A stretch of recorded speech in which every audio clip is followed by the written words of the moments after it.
Chapter 1052. Mu Tianzhao's trembling hand reached into the box and touched Mu Bing's cheek.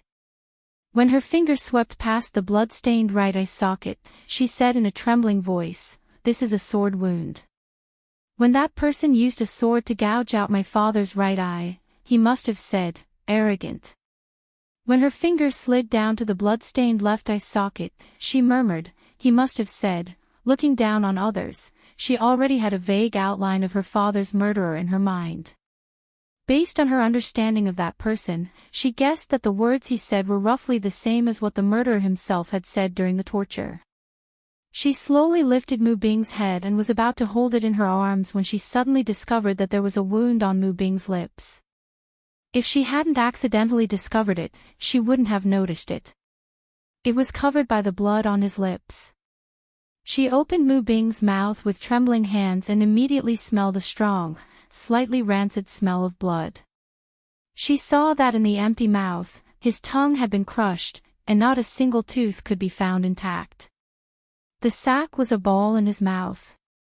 It was obvious that someone had stabbed a sword into his mouth and tortured him. Mu Bing, who was standing to the side, was also slightly shocked. He didn't expect that there was such a secret in his mouth. He didn't know what Mu Bing had said to provoke Yu Qianzhou to do such a cruel thing. His head was chopped off, his eyes were dug out, and his tongue was crushed. "Ah!" Mu Tianzhao suddenly cried out in pain and fainted on the spot. Wu Xiong was shocked and quickly supported her. He pressed a palm on her head to dispel the anger in her heart. After a while, she finally woke up and said anxiously, "My condolences, madam. We will take revenge sooner or later. Don't damage your health because of anger." Mu Tianzhao lay in his arms, tears streaming down her face as she smiled bitterly. "I told you that this person wasn't simple, and he had no enmity with us. I told you not to go against him, but why didn't you listen to me? If you hadn't chased him to the underworld, you wouldn't have been killed." Wu Xiong grabbed Mu Bing's head from her bosom and put it back into the jade box. He frowned and said, "From Madam's words, could it be Yu Qianzhou's doing? It's clear that there's a deep hatred between them to do such a thing. Father has you backing him up. Even if he had enemies in the past, most people wouldn't dare to do anything to him now, let alone go to the underworld to kill him. Among Father's enemies, Yu Qianzhou is the only one who has the ability to commit murder in the netherworld. Yu Qianzhou is a vindictive person. Who else could it be but him?"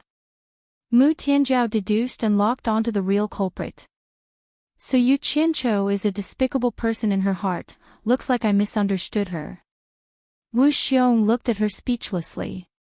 After a moment of silence, he said in a low voice, "Don't worry. I will avenge father-in-law sooner or later." Mu Tianzhao neither agreed nor objected.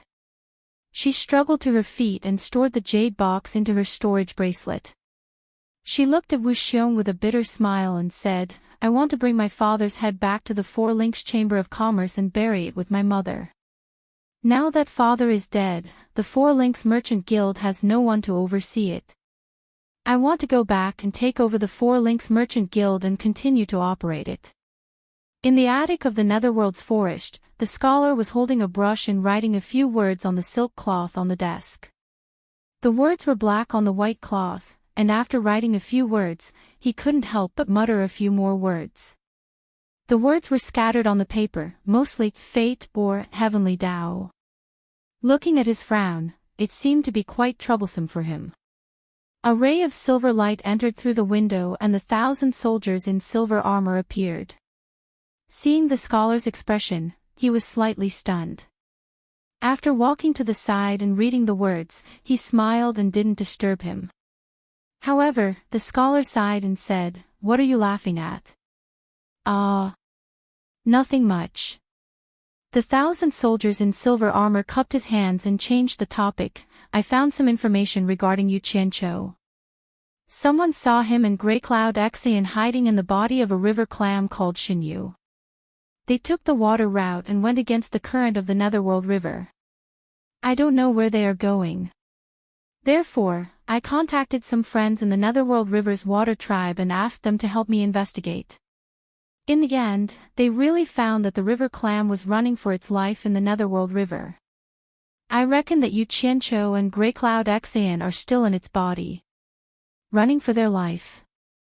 Could it be that someone from the Netherworld River's water tribe is chasing after them? The scholar raised his brush and said subconsciously. The person who found them only said that they were running for their life. I don't think that's the case. They should be in a hurry for something. The 1,000 soldiers in silver armor analyzed and said, if the Netherworld River's water tribe is really chasing after them, then they shouldn't be running for their life in the Netherworld River. They should be running for their life on land. If someone is chasing after them on land, they don't need to be afraid. Yu Qianqiu has the token of the Emperor of the Netherworld. He can mobilize the army of the Netherworld along the way to protect them at any time. Normally, no one would dare to touch them. Why would they need to run for their life? Token. The scholar was slightly startled. Speaking of the token, he couldn't help but think of what the Saintess of the Netherworld had said. Yu Qianqiu didn't even know that it was the token of the Emperor of the Netherworld. Could it be that he scared himself when he took out the token of the Emperor of the Netherworld? Thinking of this, the scholar felt that it was highly possible. He couldn't help but smile faintly and said, "Did you find any signs of where they were going?" They were very careful in the Netherworld River. They tried their best to avoid places with people or many people. They kept going against the current and didn't seem to have any intention of stopping. Before we came, we received a message from our friends from the Netherworld River's water tribe. They said that they would probably enter the endless horizon along the Netherworld River in a few days, the 1,000 soldiers in silver armor said. Endless horizon. What are they going to do there? The scholar asked in surprise. The 1,000 soldiers in silver armor spread out his hands helplessly and said, "They are so sneaky. I don't know what they are going to do." For a moment, the two famous big shots in the Netherworld couldn't figure out what they were doing. The scholar put down the pen in his hand and walked around the table in the attic. Suddenly, he stopped at the window and said, "1,000 soldiers, ask your friends from the Netherworld River's water tribe to keep a close eye on them. Tell them to contact me at any time. I'm going out for a while."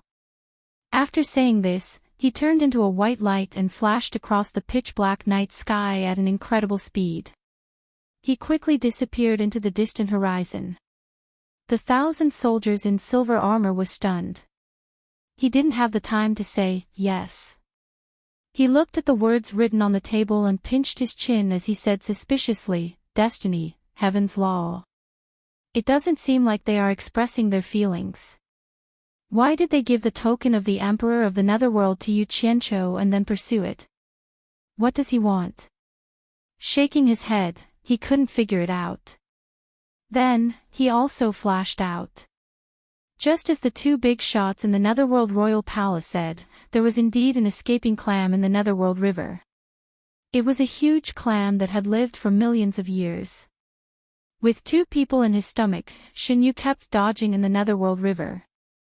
Since he knew that the token of the Emperor of the Netherworld in Yu Qianqiu's hand was fake, he was more afraid than Yu Qianqiu and Grey Cloud Xian. What kind of person was the Emperor of the Netherworld? The Emperor could kill him with a flick of his finger. His millions of years of experience told him that it was not shameful to be humble and cowardly. It was best to stay alive. In his smooth stomach, Yu Qianqiu used the meatball in his stomach as a pillow and slept soundly. In the beginning, he pretended to be calm and pretended to sleep. But in the end, he got over it. Anyway, what was going to happen would happen. He would deal with it as it came. It was useless to worry. He had to deal with it calmly. As soon as his tense nerves relaxed, he really fell asleep. He even snored from time to time. He slept like a log. It had been a long time since he had such a relaxed sleep. He didn't know where he was in his dreams. Sometimes, he dreamed that he was caught by the subordinates of the Emperor of the Netherworld. But when he was locked in a cage, he found that he was in a prison in his previous life. There were prison guards in uniform walking around in front of him. So, he asked the prison guard to get him a cigarette. The prison guard was wearing a big cap, but he said in Grey Cloud Xan's voice, "Do you want me to choke you to death with the smoke?" He immediately cursed loudly. As he was cursing, he was suddenly escorted out of the prison. As a result, he found that he had been escorted into a magnificent palace by the police. The scholarly emperor of the underworld stood high above him, smiling sinisterly at him and baring his hideous fangs, as if he was about to skin and swallow him alive. He tried his best to see the other party's face clearly, but it was blurry and he couldn't see it clearly. In the end, he didn't care anymore and teleported back to Utopia. He realized that he was driving a sports car on the highway. He was driving Ji Woo, who was dressed in sexy clothes. He told Ji Woo arrogantly, "We've taken out the money we left in the Swiss bank. We can live comfortably for the rest of our lives." Suddenly, dark clouds appeared in the sky. Grey Cloud Xan's old face suddenly appeared in the sky. He stared at them in the car and snorted coldly, "Do you want money or your life?" He looked like he was robbing them. The most terrifying thing was that Ji Woo suddenly turned around to look at him. She had a beautiful face, but she said in the same voice as Grey Cloud Xan, "Do you want money or your life?" In the end, he woke up with a start. He suddenly sat up and looked at his surroundings. He immediately heaved a sigh of relief and fell back down. He waved his hand at Grey Cloud Xan, who was staring at him with a twitching expression. "Old song. I had a nightmare just now. You were talking everywhere in the dream. It gave me a fright." "Nightmare? You smiled and asked for cigarettes, and you withdrew money from Switzerland to live comfortably. You call that a nightmare?" Grey Cloud Xan said with a mocking expression. He couldn't help but exchange a few words with Yu Qianqiu, who was talking in his sleep. "Ah!" Yu Qianqiu immediately jumped up like a spring. He pointed at Grey Cloud Xan and exclaimed, "How did you know? You even know about Switzerland? F***ck. Did you transmigrate here too?" "Transmigrate here? I flew here, okay." Grey Cloud Xan sneered and said, "You talk a lot in your sleep. It's hard for me not to know. I say, you're really broad-minded. You're already in this state, yet you can still sleep and have sweet dreams." Yu Qianqiu was stunned. He had been talking in his sleep. He could talk in his sleep. He was slightly shocked. He didn't say any secrets that couldn't be exposed, right? It seemed like he couldn't sleep in front of strangers anymore. It was too dangerous. He wanted to ask Grey Cloud Xan what else he had said. Suddenly, Shen Yu's voice came. "Everyone, be careful. We're about to enter the Netherworld River in the Endless Horizon." Chapter 1053. The two who were bickering pricked up their ears at the same time to listen to the movements outside. They looked at each other and saw the nervousness in each other's eyes. They stopped talking, afraid that something unexpected would happen. However, they seemed a little lost amidst their nervousness. Did they reach the endless horizon so smoothly? According to Shen Yu, the Netherworld River was the same as the land. It was also ruled by powerful factions. The long journey was full of danger, and accidents could happen at any time. The two were mentally prepared for the worst. However, what made them feel strange was that they reached the endless horizon without any danger. Someone even slept the entire way. Compared to Shen Yu's explanation, the two felt that it was a little unbelievable. In fact, even Jiu Yu himself felt a little baffled, let alone the two of them. Since when had the Netherworld River Basin become so peaceful? Where did all those fellows who blocked the road, robbed, killed, bullied the weak, and committed all sorts of crimes go? Everything had its cause and effect. In fact, Shen Yu's cautiousness, or rather timidity, and familiarity with this route were also objective reasons for being able to reach this place smoothly. Most importantly, due to the intervention of the Netherworld Emperor's guards, the Silver Armor Army, the Silver Armor Army's friends in the Netherworld River were not weak either. With these powerhouses' forces secretly monitoring their journey, those who had ill intentions along the way would dispel their evil thoughts after discovering them. This was equivalent to providing protection for them in disguise. This was the real internal reason. Yu Qianqiu and Sungyin Xan held their breaths and listened attentively to the movements outside.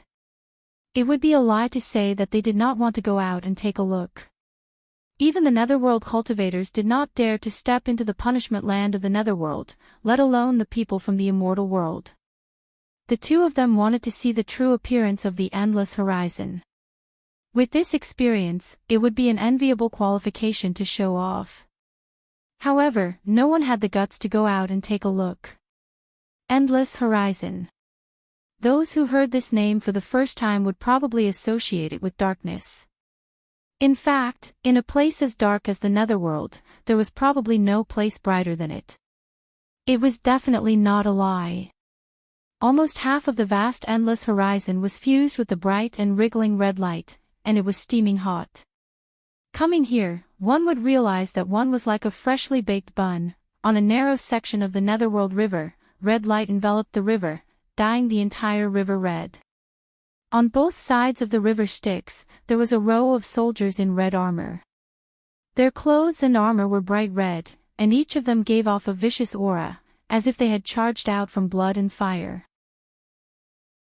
Not far behind them, there was a hot red mist rising into the night sky. They stood quietly by the river as if waiting for something.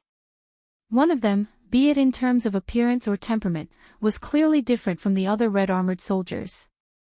Although he was also wearing red armor, his armor was like the shell of a beetle. It was extremely close-fitting and had sharp edges. He was tall and sturdy, with a layer of short hair sticking to his scalp. His face was thick, and his eyes were as round as copper bells. He had the aura of a tiger-lion beast king. Both his shoulders and the upper half of his body were wrapped in red iron chains that were as thick as a thumb. They were like thick armor that was stretched taut on his muscular chest. It was as if the two bulging muscles on his chest could snap the iron chains with a crack if he exerted force. Suddenly, an undetectable wave came from the night sky. The tall and sturdy man with the red chains frowned slightly. Then, he waved his hand, and 100 of the red-armored soldiers on both sides of the river Styx immediately scuttled into the river Styx and quickly disappeared into the water. The giant clam that was almost sticking to the bottom of the river Styx suddenly came to a halt. Jiu Yu realized that the path in front of him had been cut off by the hundreds of red-armored soldiers. Oh no! It's the Purgatory Army that controls the endless horizon. They've blocked our path. Jiu Yu panicked and told the two people in his body. Yu Qianqiu and Sungyin Xan quickly stood up. Sungyin Xan stared at Yu Qianqiu and sneered. What's going to happen is going to happen. It's all your fault. I've fallen into the pit with you. Damn it.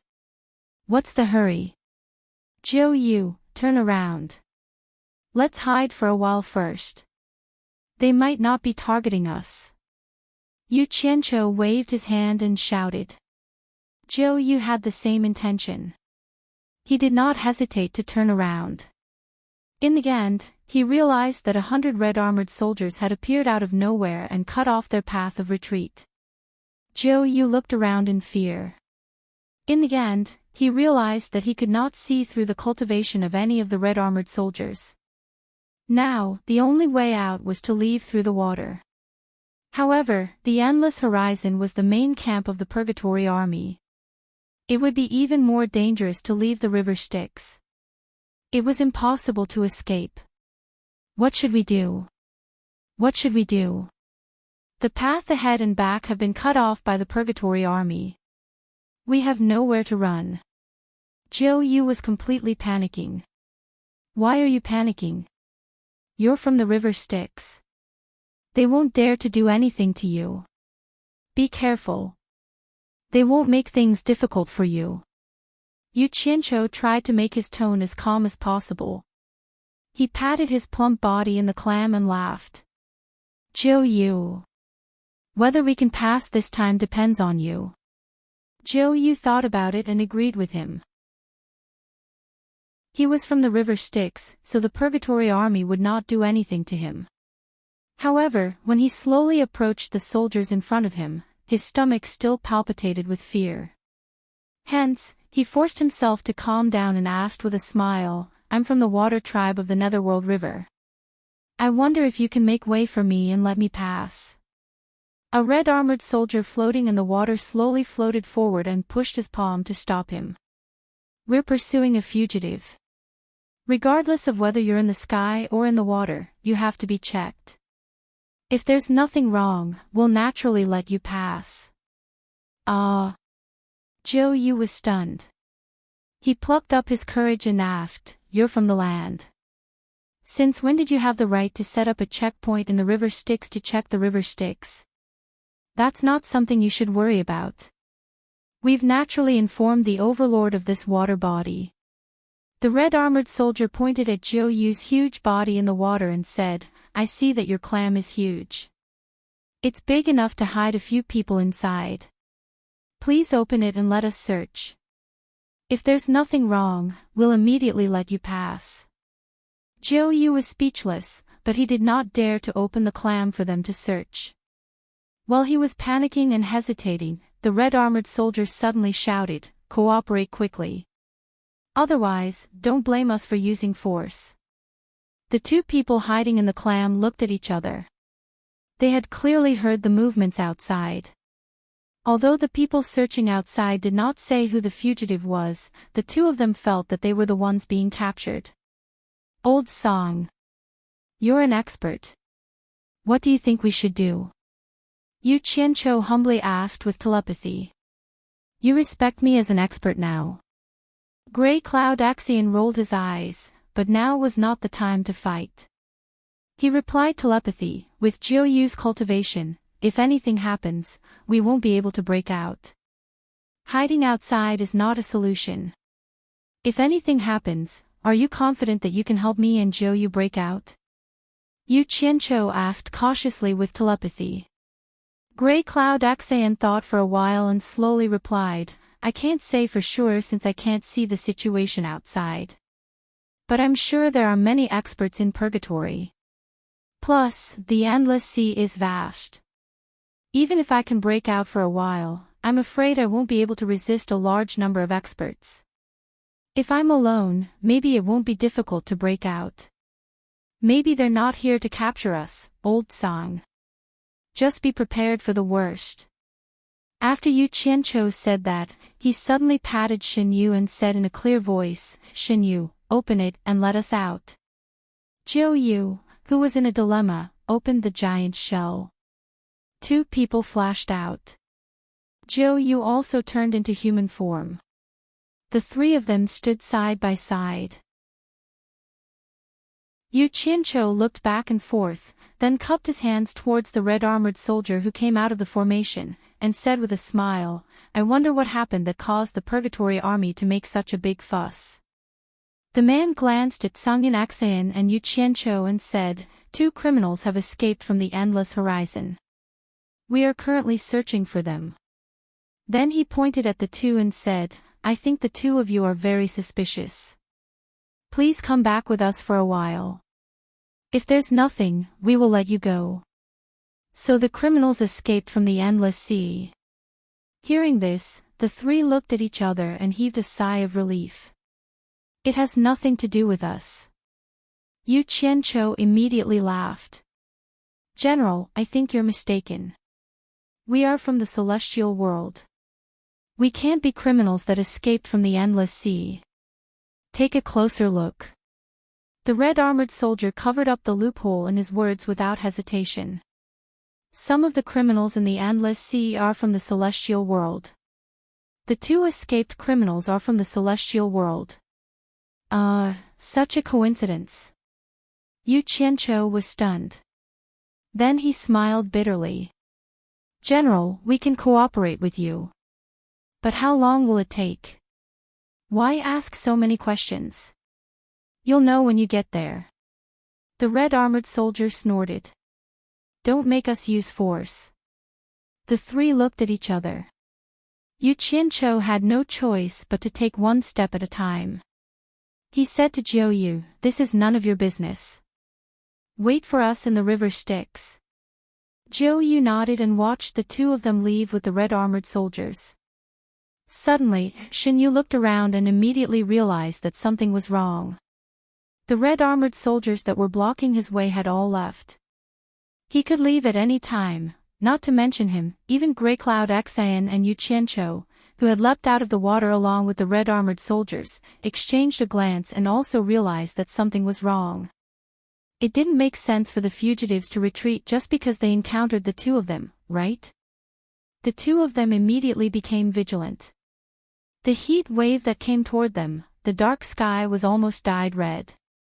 The red-hot mist that rose from both sides of the river, and the miserable screams that came from afar made the two of them even more afraid. A burly man with a red iron chain wrapped around his upper body stood on the shore of the river Styx, looking at them like a mountain. Both of their gazes were focused on him. This man can't be underestimated. He has the cultivation of the middle stage of the Underworld Emperor. I'm afraid he will be a difficult character to deal with, Jiu Yu said secretly. Needless to say, Yu Qianqiu couldn't move his eyes away when he saw the man with the red iron chain wrapped around his upper body. He was a bit surprised. He immediately recalled the wall carvings in the underground palace when he first met the saintess of the underworld in the East Holy Land. Besides the carvings of the underworld emperor who was dressed like a scholar, there were also carvings of the 12 underworld generals on both sides of the wall. One of them looked exactly like this man, even their expressions were very similar. Thinking of what Sungin Axayan had just said, Yu Qianqiu immediately let out a breath of cold air, and he secretly sent a voice transmission. You guessed right, this person is indeed difficult to deal with. If I'm not wrong, this person is one of the 12 netherworld generals that shake the netherworld. Old song. Why do I feel that something is amiss? Could it be that he was sent here to deal with you? One of the 12 underworld generals?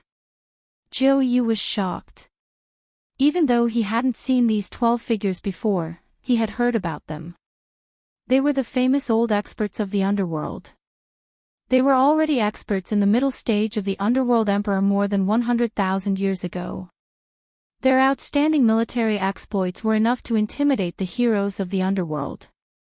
They were the 12 most capable generals of the Underworld Emperor by Qi. They had even followed the Underworld Emperor by Qi to fight the infamous Thousand Swords Demon Monarch. Those who survived the battle and escaped alive were even more extraordinary. An ordinary expert in the middle stage of the Underworld Emperor couldn't compare to them. How do you know he is one of the 12 underworld generals? Have you seen him before? Sungin Axayan secretly transmitted his voice, but his gaze never left that person. That person's gaze, which seemed to be solid, rapidly pressed towards his gaze. His ferocious aura, which had been through a long period of slaughter, forced Sungin Axayan to not dare to look directly at that person. He quickly shifted his gaze. Yu Qianqiu replied secretly, I have seen the portraits of the 12 underworld generals of the underworld before. This man is one of them. Jiu Yu and Yu Qianqiu looked left and right at the red-armored soldiers who had come out of the underworld river. He said secretly, they actually send out the underworld generals to investigate. I'm afraid there is something fishy about this. The two of them were still standing there, whispering to each other. The man who had been talking to Yu Qianqiu in the water had already dashed to the side of the ferocious man who had red iron chains wrapped around his upper body. He reported something. The ferocious man said in a deep voice, bring him here. Yu Qianqiu and Jiu Yu were immediately chased over by the group of red-armored soldiers. They stood in front of the ferocious man. The ferocious man ignored Jiu Yu and stared at Yu Qianqiu, sizing him up. Yu Qianqiu's heart thumped, his stomach grumbled, and he cursed his ancestors in his heart. Jiu Yu, who was at the side, frowned slightly. After some hesitation, he cupped his fists and said, I am the great consecrator of the celestial realm's passionless palace, Jiu. May I ask if you are one of the Underworld Emperor's 12 underworld generals, the Red Armored War Army? The ferocious man was slightly stunned. He looked a little surprised when he turned to look at Jiu, as if he didn't expect Jiu to recognize him. He shouted in a deep voice, My war army has lived in the savage lands for a long time. Back then, I had only met Wang Qing of the Passionless Palace. I have never heard of any great consecrator or little consecrator. Why have you barged into my endless horizons? Could it be that you have some ulterior motives? Chapter 1054. Damn it. Aren't you accusing us wrongly? Who would want to come to your endless netherworld horizon? It was you who forced us out of the river Styx, and now it's us who are up to no good. Yu Qianzhou was speechless, but he couldn't figure out this legendary figure's temper, so he didn't dare to be too presumptuous. The two uneasy fellows looked at each other. The other had already admitted that he was the underworld general under the underworld emperor, the Red Armor Warrior. But what puzzled the two was that the other didn't know who Tsangyan Xian was. Didn't that mean that the other didn't know what happened in Twilight City? It seemed that the other didn't set up this checkpoint to target them. Yu Qianzhou immediately wanted to test him. He cupped his fists and bowed, saying, I am Yu Qianzhou, the head of the Underworld Chamber of Commerce in the Immortal World. We are just passing through here on the river Styx. We definitely have no bad intentions. Please let us go, General. He wanted to see if the other had heard of him. If not, it would be easy to deal with him. The Red Armor Warrior snorted, even a nobody from the immortal world dares to come here. How dare you say you don't have bad intentions? Guards! Arrest them and interrogate them. The Red Armor Warrior surrounding the two immediately obeyed. Yu Qianzhou waved his hand, saying, Wait. The other party didn't know him, so he wasn't afraid. He took out a black token and showed it to the Red Armor Warrior, saying, Who dares to touch me? Open your eyes and see what this is. Seeing him take out a fake Underworld Emperor's token, the corner of Tsangyan Xian's mouth twitched, but he naturally wouldn't expose it. Underworld Emperor's token. The Red Armor Warriors were moved when they saw the thing in his hand, and they were about to pay their respects. However, the Red Armor Warrior waved his hand to stop them. He stared at the token in Yu Qianzhou's hand and said disapprovingly, I have followed the Underworld Emperor for so many years, and I have never heard of him giving the token to an outsider, let alone a small immortal world cultivator like you. Why do I feel that there is something wrong with this Underworld Emperor's token? The more I look at it, the more it looks like a fake. Tsangyan Xian's heart skipped a beat when he heard this. He felt as if he had fallen into an ice cave. This red-armored soldier was indeed a trusted subordinate of the Emperor of the Underworld. He could immediately tell that the token of the Emperor of the Underworld was fake. This was going to be a big problem. How could the other side let go of the person who faked the token of the Emperor of the Underworld? Greycloud Xian's right hand had already touched the storage bracelet on his left wrist, just in case. Bullshit. Yu Qianzhou almost panicked. He didn't expect the other party to say that. Although he had fooled Tsangyan Xian and Xinyu by saying that the token of the Underworld Emperor was fake in order to avoid their suspicion, he knew that the token of the Underworld Emperor was given to Yu Ji by the Saintess of the Underworld herself. It couldn't be fake. General. You can't speak carelessly. This is the genuine token of the Emperor of the Netherworld. How can you fake it? You better look carefully before you speak. Otherwise, it will be a great disrespect to the Emperor of the Netherworld. Yu Qianzhou shouted. At this moment, Tsangyan Xian only wanted to say 5 words to him, stubborn. There's no need to argue whether it's real or fake. I have someone here who can tell whether the token of the Emperor of the Netherworld in your hand is real or fake. The red-armored soldier looked at him disdainfully and sneered. Take the two of them away. Wait! Yu Qianqiu shouted.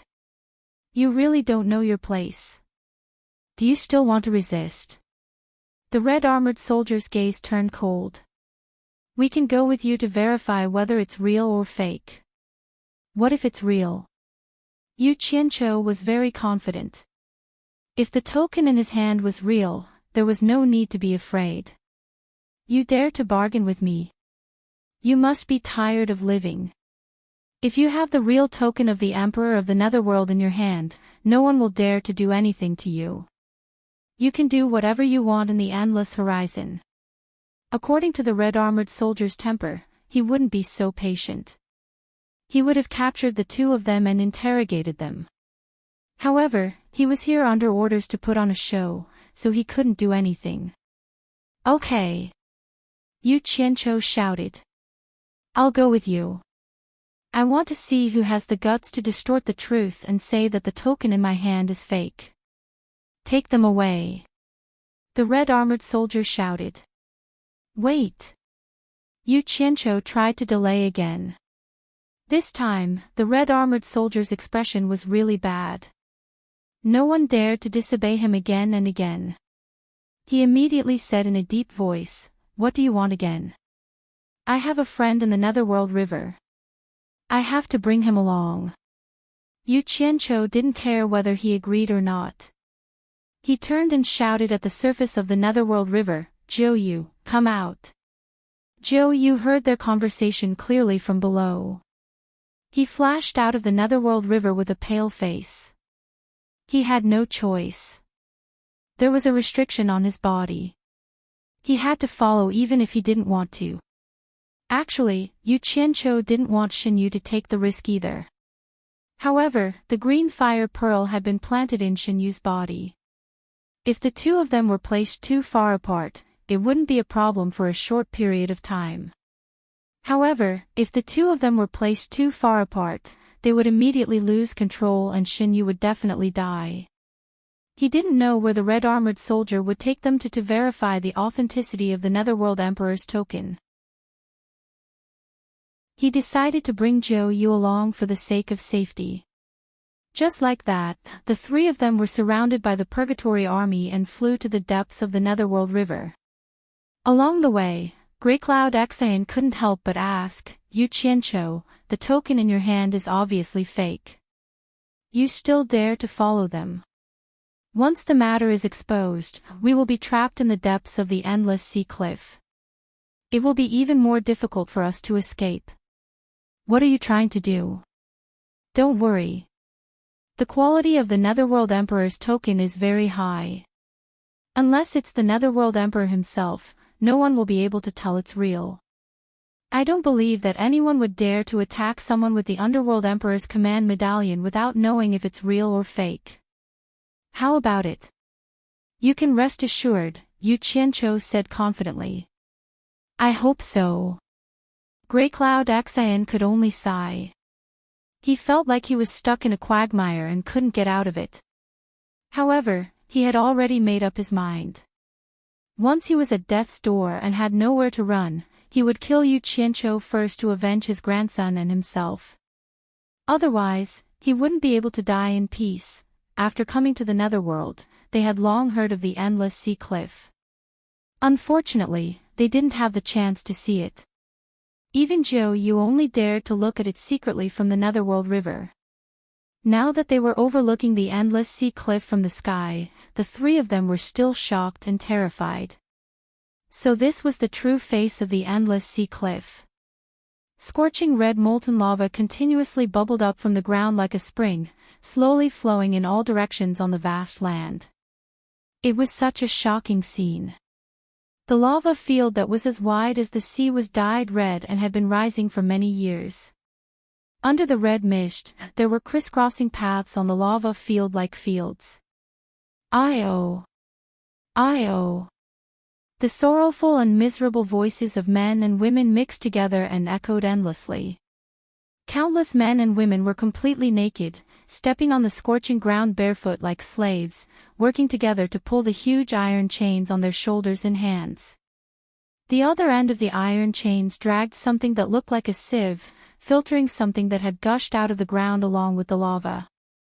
There were many soldiers of the Purgatory Army in the surroundings who were holding long whips that were covered in thorns.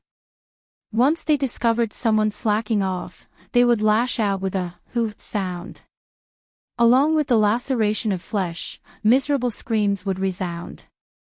The slaves who had been whipped and were physically weak were immediately whipped into the boiling lava by the long whips. They wailed and screamed incessantly in the lava, and their bodies sank into the lava while emitting black smoke. A soldier in charge of law enforcement took out a wooling mirror and shone a beam of white light at the corpses that had sunk into the lava. Immediately, a ray of green light entered the mirror. This kind of scene could be seen at any time during the flight, causing Yu Qianqiu and the other two to feel their blood run cold. In the vast lava field, there were also hills and mountainous areas. When they flew over, they could see countless naked men and women mining in the open in the mountains. Similarly, they could also see soldiers carrying long whips mercilessly executing people. Miserable screams still lingered in their ears. What was even more eye-opening was that they could occasionally see neatly dressed women being dragged and thrown into the mountains by the Purgatory Army.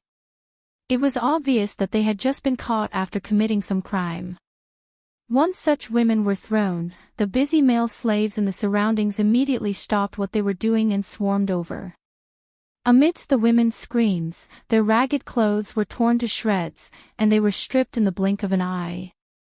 A group of dirty men were no different from beasts. They held down the fair-skinned women and rushed to rape them one after another. No one knew how long this would last. What was strange was that the Purgatory soldiers, who were supposed to be strict in law enforcement, turned a deaf ear to them and allowed these men to do as they pleased. It inevitably made people feel that this was the time for these male slaves to rest. The unimaginable scenes they saw along the way made the three of them shudder with fear.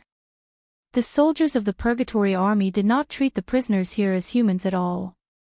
In their eyes, they were no different from beasts and pigs. They endlessly tortured the prisoners using all kinds of strange methods, turning this place into a living purgatory that was too horrible to look at. One thing was obvious. Those naked slaves either had their cultivation sealed or had their cultivation crippled. They were forced to do all kinds of heavy labor with their pure physical strength. Also, the lava that emerged from the ground had a suppressive effect on meditation cultivators. It was easy to imagine the suffering they had to endure in such an environment. Shen Yu's uncomfortable expression as he flew in the air due to the high temperature. However, what made the three of them feel strange was that these purgatory soldiers were also meditation cultivators, but they did not seem to be affected by the lava at all. The three of them easily suspected that the red armor they were wearing could help them resist the torture of the lava. After flying for half a day, a towering mountain stood like a ferocious giant beast in the red light of the lava in the distance. Flying closer to take a look, the laborers at the foot of the mountain were as dense as ants. Clanking sounds could be heard incessantly, as if they were forging something. In between, the familiar sound of caltrops and whips could be heard incessantly, and screams could be heard one after another. There were countless caves on the mountain with red-armored soldiers going in and out. The whole mountain was like a nest of red ants.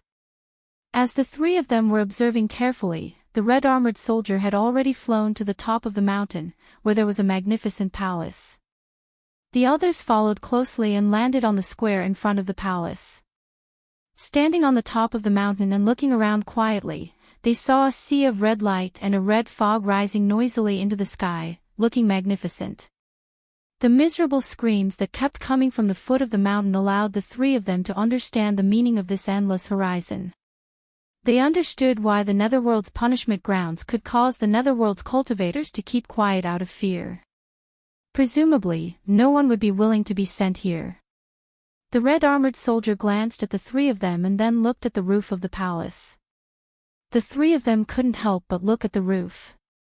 They saw a man dressed like a scholar in white standing on the roof with his hands clasped behind his back and bare feet, motionless with his back to the people on the square and his face to the vast red lava world. The red light filled the sky, and his white robe fluttered in the wind. The three of them were stunned. Even though they had never seen the Emperor of the Underworld with their own eyes, they had heard that the Emperor of the Underworld liked to dress like a scholar in white for a long time. At this moment, they saw a scholar in white standing so leisurely on the roof of a palace in the endless horizon. It was self-evident what it meant. Could this man be the legendary Supreme Master of the Underworld who rarely came out, the Emperor of the Underworld? The three of them felt short of breath. It felt unreal, and they didn't know if they were lucky or unlucky. Yu Qianqiu found that the back of this scholar in white was exactly the same as the back of the scholar he had seen in the wall sculpture in the underground palace in the Holy Land, where he had seen the saintess of the underworld for the first time. It was also the back of the scholar, as if the scholar in the wall sculpture had suddenly walked out of his mind. Under such circumstances, the three of them were certain without a doubt that this scholar in white with his back facing them was the Underworld Emperor who had awed the three realms, the Emperor of the Underworld, Bai Qi. Grey Cloud Axayan and Yu Qianqiu suddenly remembered what the red-armored soldier had said earlier. I have someone here who can tell whether the token of the Emperor of the Underworld in your hands is real or fake. The two of them instantly felt bitter when they thought about it. So the person he had mentioned was the Emperor of the Underworld, Bai Qi. They had found the right person. Grey Cloud Axayan and Shinyu slowly turned their heads to look at Yu Qianqiu, their eyes filled with despair. The former even transmitted his voice to him resentfully, Yu Qianqiu. Play with me. Why don't you play with me anymore? You can't play with me anymore. The Emperor of the Underworld is here. No one can escape this time. This old man has been fooled by you. You haven't seen the Emperor of the Underworld. Maybe he just looks like the Emperor of the Underworld. Yu Qianqiu said with a last shred of hope. Bullsh *T. Grey Cloud Axayan immediately said this to him. The red-armored soldier flashed to the roof of the palace, bowed to the scholar in white, and reported something. The people below couldn't hear a single word. This scene had undoubtedly extinguished the last shred of hope of Yu Qianqiu. Could there be another person in the endless horizon who could make the red-armored soldier bow to him respectfully? The scholar in white, who stood barefoot on the roof with his hands clasped behind his back, nodded slightly. The red-armored soldier immediately flashed back and stood in front of Yu Qianqiu. He said with a mocking expression, I have found you someone who can tell whether the token of the Emperor of the Underworld is real or fake. Show him the token. Chapter 1055. Yu Qianqiu choked and was speechless. It was said that those who had nothing to lose were not afraid of those who wore shoes, and this was used to describe those ruffians. However, if they knew that there was a hard and sharp nail in front of them, which ruffian would still dare to step on it? Zhou Yu lowered his head sadly. He had been cautious all his life. A small mistake had caused him to be doomed eternally. He wanted to cry, but no tears came out. Tsungyan Axian wanted to say something but stopped himself. He knew that it was meaningless for him to intervene. With Emperor of the Underworld Bai Qi here, he had no hope of protecting Yu Qianqiu. Back then, the sect master's 3-in-1 sword-drawing technique could not deal with immortal Emperor Jin Tai, and Emperor of the Underworld Bai Qi was definitely not weaker than immortal Emperor Jin Tai. How could he deal with him? He could only take one step at a time. If he was really in a desperate situation, he could only fight with his life on the line. If he could escape, he would escape. If not, there was nothing he could do. After all, he had already come this far, and there was no way to retreat. The red-armored soldier crossed his arms in front of his chest, and the red chains wrapped around his body made an ear-piercing sound. He sneered and said, Why? You don't dare to. You win. Yu Qianqiu said ruthlessly. He took out the Emperor of the Underworld's token and flew up to the roof of the palace. He had wanted to slip back to Utopia and run, but he thought that the Emperor of the Underworld's token was a genuine gift from the Saintess of the Underworld. He could take a gamble. The Emperor of the Underworld couldn't possibly kill him without saying a word, right? It wouldn't be too late to escape if he realized that something was wrong. It wasn't his style to cry until he saw the coffin. Yu Qianqiu flew up to the roof and stood behind the scholar. He held the Emperor of the Underworld's token with both hands and bowed respectfully. Yu Qianqiu of the Immortal World greets the Emperor of the Underworld. Taking advantage of his free time, he glanced down at the foot of the mountain. He realized that the scenery at the foot of the mountain from this angle really made him feel like he was the ruler of the world. Lowering his head, he saw the fair and bare feet standing on the roof slowly turn around without a speck of dust on them. He immediately understood that the Supreme of the Underworld was sizing him up. His heart immediately thumped non-stop, and many past events flashed through his mind. Yan Zicheng met Lu Chongqing, the head of the Ong Kwangsung sect, and joined the Ong Kwangsung sect. He became a small disciple who was ridiculed. Later, his master died, and he was framed. After experiencing a series of events, he escaped with his life. After hiding outside for a long time and experiencing some things, he joined the #1 sect in the cultivation world, Fuxian Island. He was expelled from the sect and was hunted by various sections. Then, he became the disciple of the #1 expert in the world, by Changchun, until he took charge of the demon domain and became the #1 expert in the human world. Finally, he founded the World Chamber of Commerce in the immortal world. He had been through countless life and death situations along the way.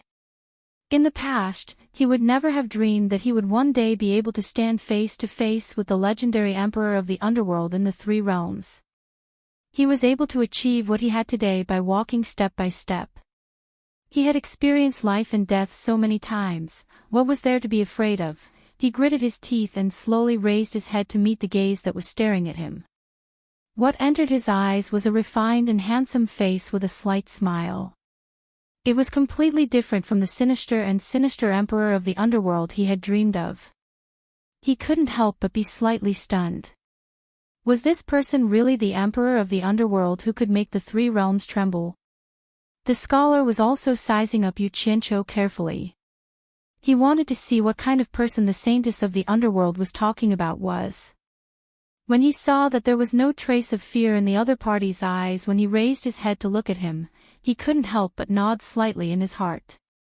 Indeed, there was something extraordinary about an extraordinary person.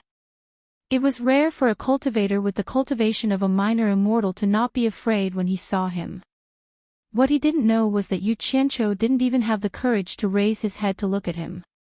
He only managed to raise his head after a torment in his heart. If he had looked at him with a murderous intent, it would be strange if Yu Qianqiu wasn't afraid. Perhaps he wouldn't even be able to see Yu Qianqiu's figure right now. Most importantly, he came with good intentions. That smile on his face was so harmless, and he looked refined and handsome. Women would rush up and kiss him when they saw him. Who would be afraid? Yu Qianqiu. This is the second time we've met. The scholar was the first to speak with a slight smile. It was the first time for Tsangyan Axayan and Xinyu to meet the Emperor of the Underworld. They didn't expect him to be such a handsome young man with such an amiable smile. It was truly beyond their expectations. Subconsciously, they felt a lot more at ease. Seeing that the Emperor of the Underworld had spoken, they couldn't hear a single word clearly. They guessed that there might be some sort of soundproofing barrier set up on the roof. The red-armored soldier was also stunned. He had never seen the Emperor of the Underworld being so amiable to a foreign cultivator, especially a celestial cultivator. Under normal circumstances, the Emperor of the Underworld would maintain at least some dignity in front of outsiders. He wouldn't act like this. Of course, based on his understanding of the Emperor of the Underworld, it would be a different story if he saw a beautiful woman. Yu Qianqiu's brain worked quickly. However, he was at a loss for a long time. He couldn't remember when he had seen the Emperor of the Underworld, who was renowned throughout the 3 realms. He had a splitting headache, but he still couldn't remember. His memory couldn't be that bad, right? How could he forget someone like the Emperor of the Underworld, Bai Qi? For a moment, he didn't know how to answer. The Emperor of the Underworld said that they had met before. Could he say that he remembered wrongly? This junior is ignorant. I really can't remember when I've seen you before. Yu Qianqiu said with a toothache. He was afraid that the Emperor of the Underworld was testing him. He also didn't know what the Emperor of the Underworld's temper was like. Was he a smiling tiger? He could only stiffen his neck and wait for the situation. The scholar smiled faintly and said, "That's true. I could see you in front of the dragon transformation gate. With your cultivation, you can't see me." Yu Qianqiu was speechless. So he was referring to that time. Suddenly, he felt the weight in his hands lighten. The Emperor of the Underworld's token had already floated to the Emperor of the Underworld's hand. His heart jumped, and he was prepared to escape at any time. Below, Tsungyan Axayan and Shinyu's expressions changed drastically. They were probably all done for this time. The scholar looked at the token over and over again and said faintly, "I personally carved the Emperor of the Underworld's token. There are only 2 sides. One side is on me, and I'm prepared to use it to pass down orders at any time. The other side is given to the Underworld Saintess for protection. When the Underworld Saintess told me that she gave the Underworld's token to you, I was a little surprised." Yu Qianqiu was surprised. "Did the Underworld Saintess tell you that she gave the Underworld's token to me?" No matter how he listened to it, he felt that something was wrong. The Underworld Saintess had obviously given the token to Yu Ji, and it had nothing to do with him. How could he not understand the words of an expert? The scholar nodded slightly and said, "She was trapped in the human world for a long time. She said that when she returned to the underworld, she realized that she was fated to meet you, so she gave this token to you. However, she didn't tell you that she gave you the token of the underworld." Yu Qianqiu was speechless. He slowly tilted his head to look at the rising red fog, a puzzled expression on his face. He believed that the Emperor of the Underworld had no need to lie to him. However, why did the Underworld Saintess say something that distorted the truth? From what the scholar had said, it seemed that the Underworld Saintess had intentionally concealed the fact that he was from the human world. Could it be that she was trying to protect him? But why was that? Could it be that she had fallen in love with him at first sight? But it seemed that his current appearance was not good enough for a woman to fall in love with him at first sight. Not long after the Underworld Saintess told me this, Jintai suddenly came to the royal palace of the underworld and asked me why I gave you the underworld's token. The scholar immediately told Yu Qianqiu what he had told Jintai that day. This was the reason why he didn't care about his status as the Emperor of the Underworld and asked someone to trick Yu Qianqiu into meeting him. He wanted to let Yu Qianqiu know that he had helped him before, so that Yu Qianqiu would remember this big favor. What the hell were they doing? Yu Qianqiu scratched his head in confusion. He was no longer nervous, but he said with a wry smile, "Emperor of the Underworld. This junior can't figure out why you helped me like this. It seems that this junior's ability is not worthy of your kindness. It's right that you can't figure it out. If I could figure it out, then I, the Emperor of the Underworld, would be too despicable to come here and curry favor with you." The scholar immediately laughed heartily. His thin white robe wrapped tightly around his body in the wind, giving him a feeling that he was floating in the air. He appeared to be exceptionally elegant and refined. This surprised Sangyin Axayan, Jiu Yu, and the red-armored soldiers below, not knowing why the Emperor of the Underworld was so happy. He waved his hand disapprovingly, saying, "You are too serious. It's not a kindness." Since the underworld saintess thinks so highly of you, how can I undermine her? Naturally, I have to do my best to help you. Otherwise, as an immortal, you dared to use my underworld emperor's token to show off outside, let alone help you block Jintai. Do you really think you can avoid my eyes and ears by hiding in the underworld river? Once I give the order, how can the water tribe of the underworld not give me face? If I want to deal with you, I can make it difficult for you to move an inch in the underworld river at any time. If I want to catch you, it will be a piece of cake. Do you think you can hide until today? As he spoke, he laughed coldly and said, actually, your movements in the Netherworld River have always been within my grasp. It's just a matter of time and place for me to catch you. Otherwise, why do you think the Purgatory Army coincidentally intercepted you in the Netherworld River? Do you really think you are catching a fugitive from the endless horizon? It's because I happened to come here for something. Thinking that the underworld saintess thinks so highly of you, I can't help but want to see why she thinks so highly of you. So, I asked the soldiers to intercept you and bring you here. Do you think I can see just anyone? Although what he said was half true, the domineering aura of the Supreme Emperor of the Underworld was undoubtedly revealed in his words. He behaved like an emperor, using both kindness and power. It was enough to fool Yu Qianqiu without his knowledge. Yu Qianqiu wouldn't expect that the Emperor of the Underworld came here on purpose for him. Hearing this, Yu Qianqiu blushed with shame. He realized that the three of them had indeed thought too simply, thinking that they could avoid being caught by the Emperor of the Underworld by hiding in the water. Since the Emperor of the Underworld had been in charge of the Underworld for so many years, his relationship with the water tribe of the Underworld River was naturally not bad.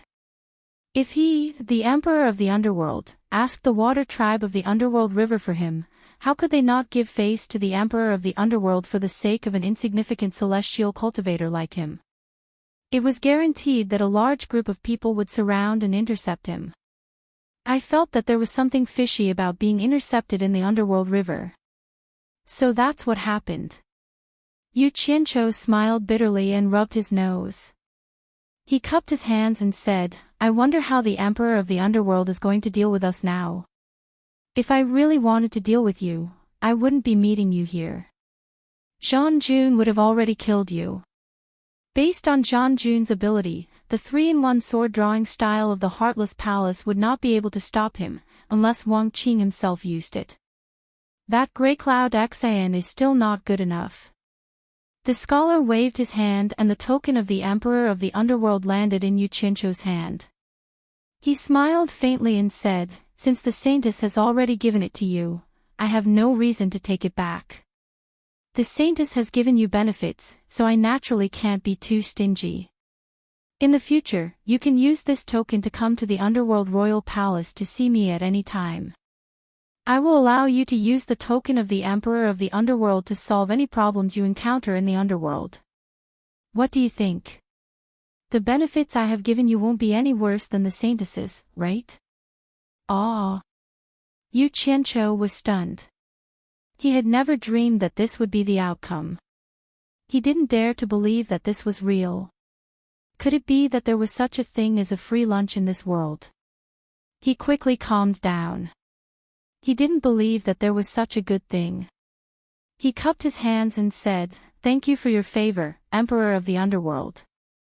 What does Emperor of the Underworld need this junior to do?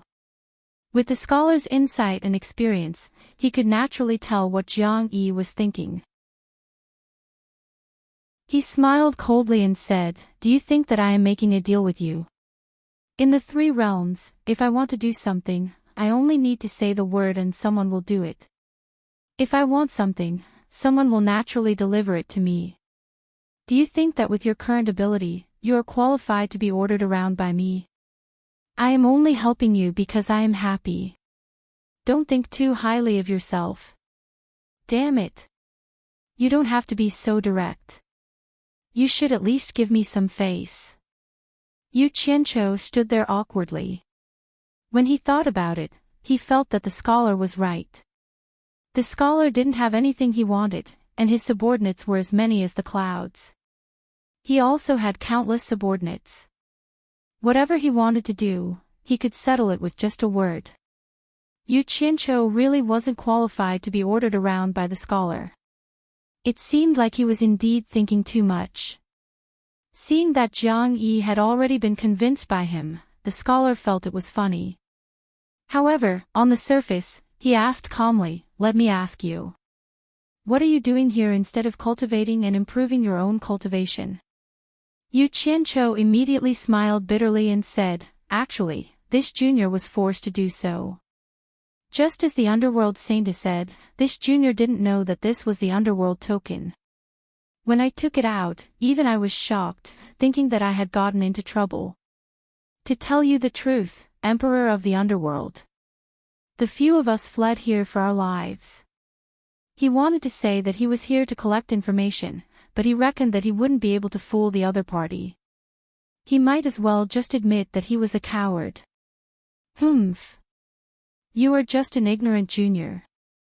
I don't have time to waste on you.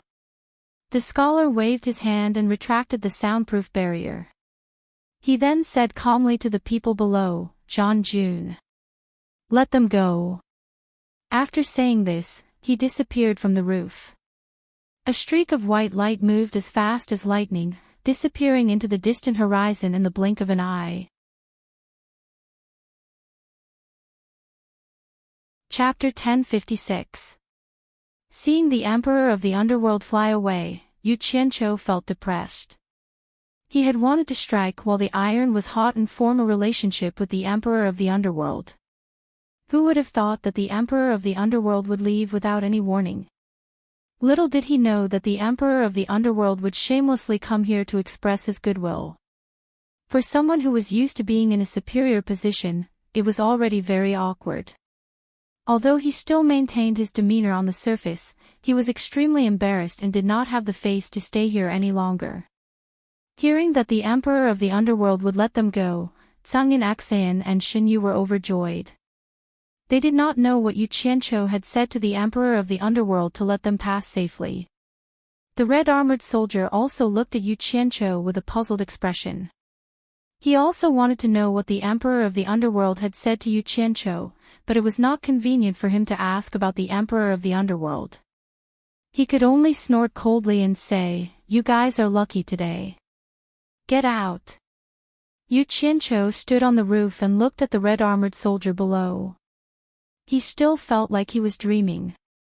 He did not expect to see the Emperor of the Underworld, Bai Qi, under such circumstances.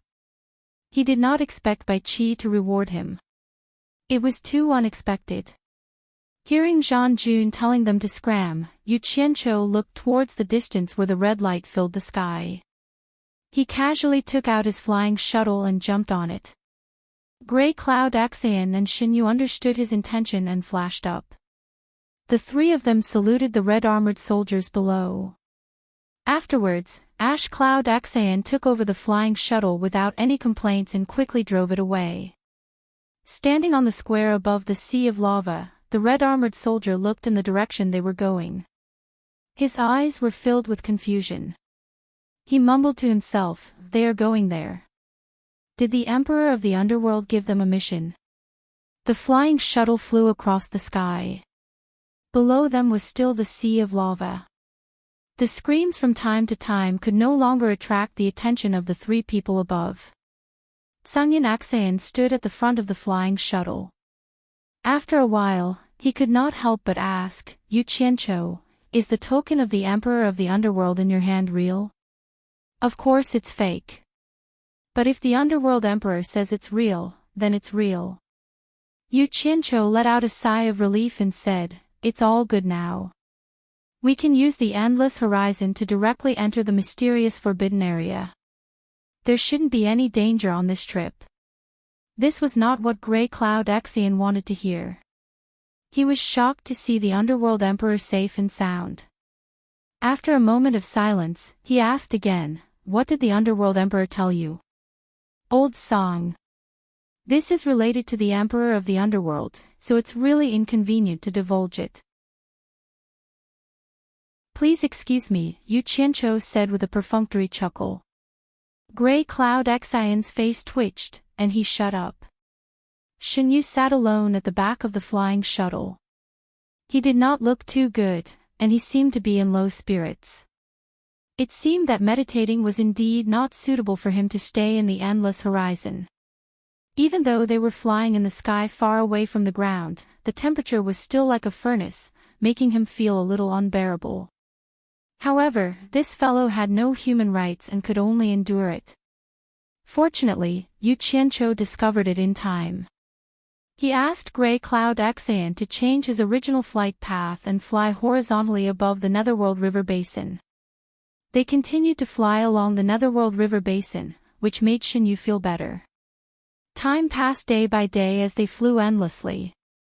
Yu Qianqiu was bored, and he would occasionally drop one of the silver balls he was playing with into the Nether River Basin below. As time passed, the two sides of the Netherworld River, which were sometimes wide and sometimes narrow, gradually drew closer. They could no longer see the vast and boundless water surface of the Netherworld River. Until one day, the sea of lava on both sides of the Netherworld River was suddenly left behind them. A cool breeze blew past them. Yu Qianqiu stood on the flying shuttle and waved his hands behind him as he cheered, "We've finally flown out of the endless horizon." Gray Cloud Xian's slightly tired face finally revealed a hint of relief. They had been flying at high speed for almost 2 months without stopping for a moment. Even though he had a high cultivation base, he still felt that it was a little too much. At the same time, he could not help but sigh.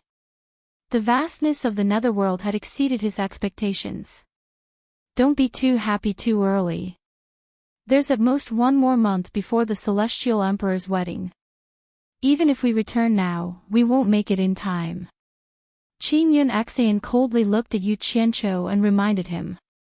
In fact, he had already reminded him countless times along the way.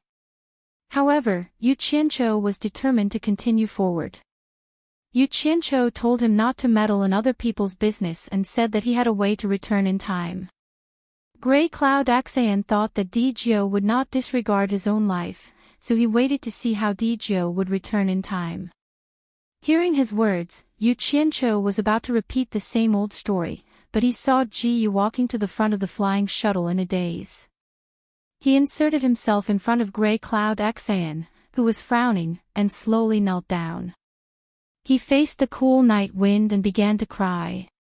His tears flowed down his face. Yu Qianqiu walked forward and exchanged glances with Gray Cloud Xian. They both felt a little strange. Then, they heard Ji Yu choking on his sobs and muttering to himself, "I'm back. After 150,000 years. I'm finally back." Although the voice was soft, the two of them could hear it clearly at such a close distance. Surprised, they couldn't help but look at their surroundings. The two sides of the Netherworld River were empty plains that were like the Gobi Desert. Not a single undulation could be seen, and the Netherworld River below them was at most 100 meters wide. "Ji Yu. You used to cultivate here?" Yu Qianqiu asked suspiciously. Ji Yu was shocked and realized that he had lost his composure. He panicked and suddenly remembered something. He suddenly stood up and shouted at the two of them, "Slow down. Slow down, it's very dangerous here." Not only did he slow down, Gray Cloud Xian directly stopped the flying shuttle in the air. He narrowed his eyes and said in a deep voice, "Ji Yu. What's going on?" This area is the isolation zone between the Netherworld and the mysterious Forbidden Area. Don't think that it's peaceful here. In fact, it's full of danger. The invisible and mysterious power that can tear everything apart can appear in the air at any time. It's very powerful. Even the Immortal Emperor of the Immortal World and the Netherworld Emperor of the Netherworld don't dare to trespass here. Ji Yu pointed at the Netherworld River in front and below. In this isolation zone, whether it's on land or in the water, even underground, there are no living creatures. It's because they can't survive the invisible and mysterious power. Yu Qianqiu and Gray Cloud Xian looked at each other. No wonder no one dared to trespass the forbidden area of the netherworld.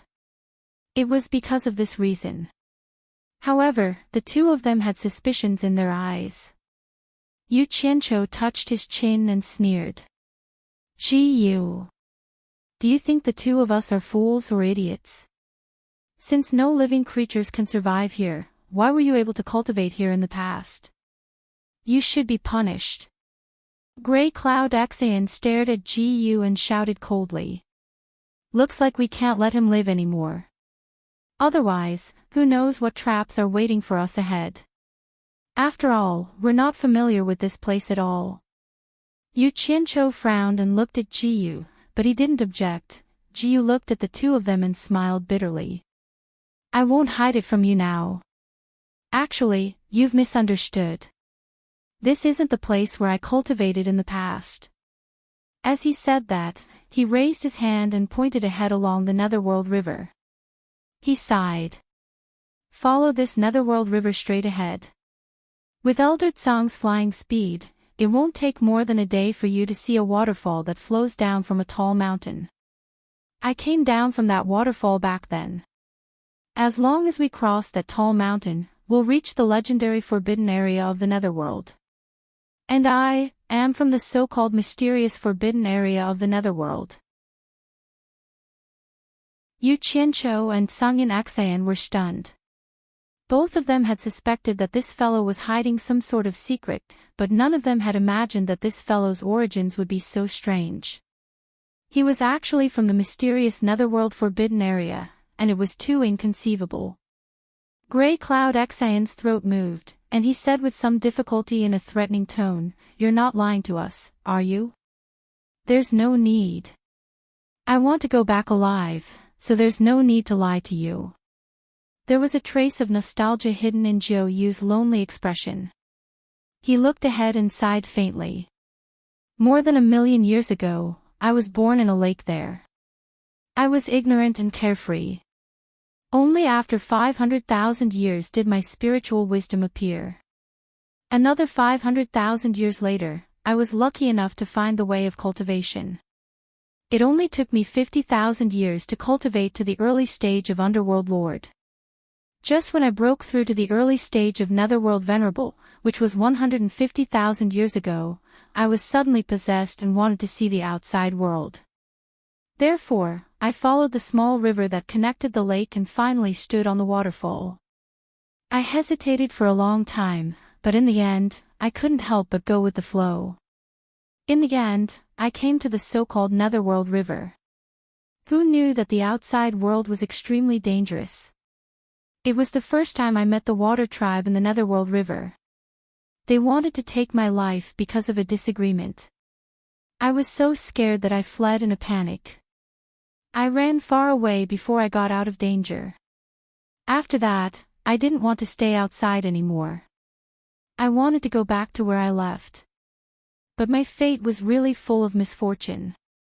Every time I wanted to go back the way I came, I would always encounter some dangerous things. It was as if God was playing a joke on me. It worked every time. Not only did I fail to come back, but I was also getting further and further away from where I wanted to go. Just like that, I spent 150,000 years in the river Styx with nowhere to go. I thought that I would never be able to return in this lifetime. I left home so far away and experienced so many dangers. I no longer had the courage to return because I was too scared to try again. Until I met you two. It was the first time I had the courage to taste the flesh of a human in the immortal world. Who knew that I was as unlucky as ever? You know what happened next. I never dreamed that I would be able to come back here in this lifetime. There was such an unlucky guy in this world. Yu Qianqiu and Sangyan Xan looked at each other. While they felt it was unbelievable, they also sighed for Yu's fate. Sangyan Xan looked ahead and asked with a frown, "I don't know what's so mysterious about this Netherworld Forbidden Land." Yu. What's in the Forbidden Land? This. Yu hesitated for a while and smiled bitterly. I didn't think that place was mysterious before, but after coming out and getting in touch with the outside world, I realized that it's a place far away from the three realms. There were quite a few tombs scattered about. If one were to ask whose tombs they were, using the language of the three realms, those tombs were the tombs of gods. Dead gods were buried there. The so-called forbidden land of the netherworld is actually a vast mausoleum of the gods. Chapter 1057. The Tomb of the God of Sin. Yu Qianqiu and Sungyin Axian exclaimed in unison. Their eyes were wide open and they almost spat out their tongues. They had all kinds of speculations about the forbidden land of the underworld, but they never dreamed that the so-called mysterious forbidden land was actually the mausoleum of the god of sin, the resting place of the dead gods. Don't be surprised. It's really the mausoleum of the god of sin, I didn't lie to you, Shinyu assured them again. The two of them didn't think that Shinyu was lying to them, they just thought it was too unbelievable. After digesting this shocking news, Yu Qianqiu stared at him with sparkling eyes and asked in a deep voice, "From what you said, you seem to have a way to pass through this dangerous isolation zone and return to the forbidden area?" "Yes." Shinyu nodded. "Shinyu, I understand what you mean. You want me to remove the restriction spell in your body and let you go home." Yu Qianqiu said firmly, "I can remove the restriction spell in your body, but only if you bring us in." "What?" Before Shinyu could answer, Sungyin Axian exclaimed, "Yu Qianqiu, you must be tired of living. If it's really the mausoleum of the god of sin, how can we barge in with our cultivation?" Yu Qianqiu raised an eyebrow and said, "You don't have to go in and wait for me here. But since I'm here and there's a great opportunity in front of me, how can I not go in and broaden my horizons?" "Crazy. You're completely crazy. You're a lunatic." Sungyin Axian's expression twitched. Yu Qianqiu had his own purpose and didn't bother to argue with him. He continued to ask Shinyu, "Shinyu, what do you think?" "This." Shinyu was quite hesitant.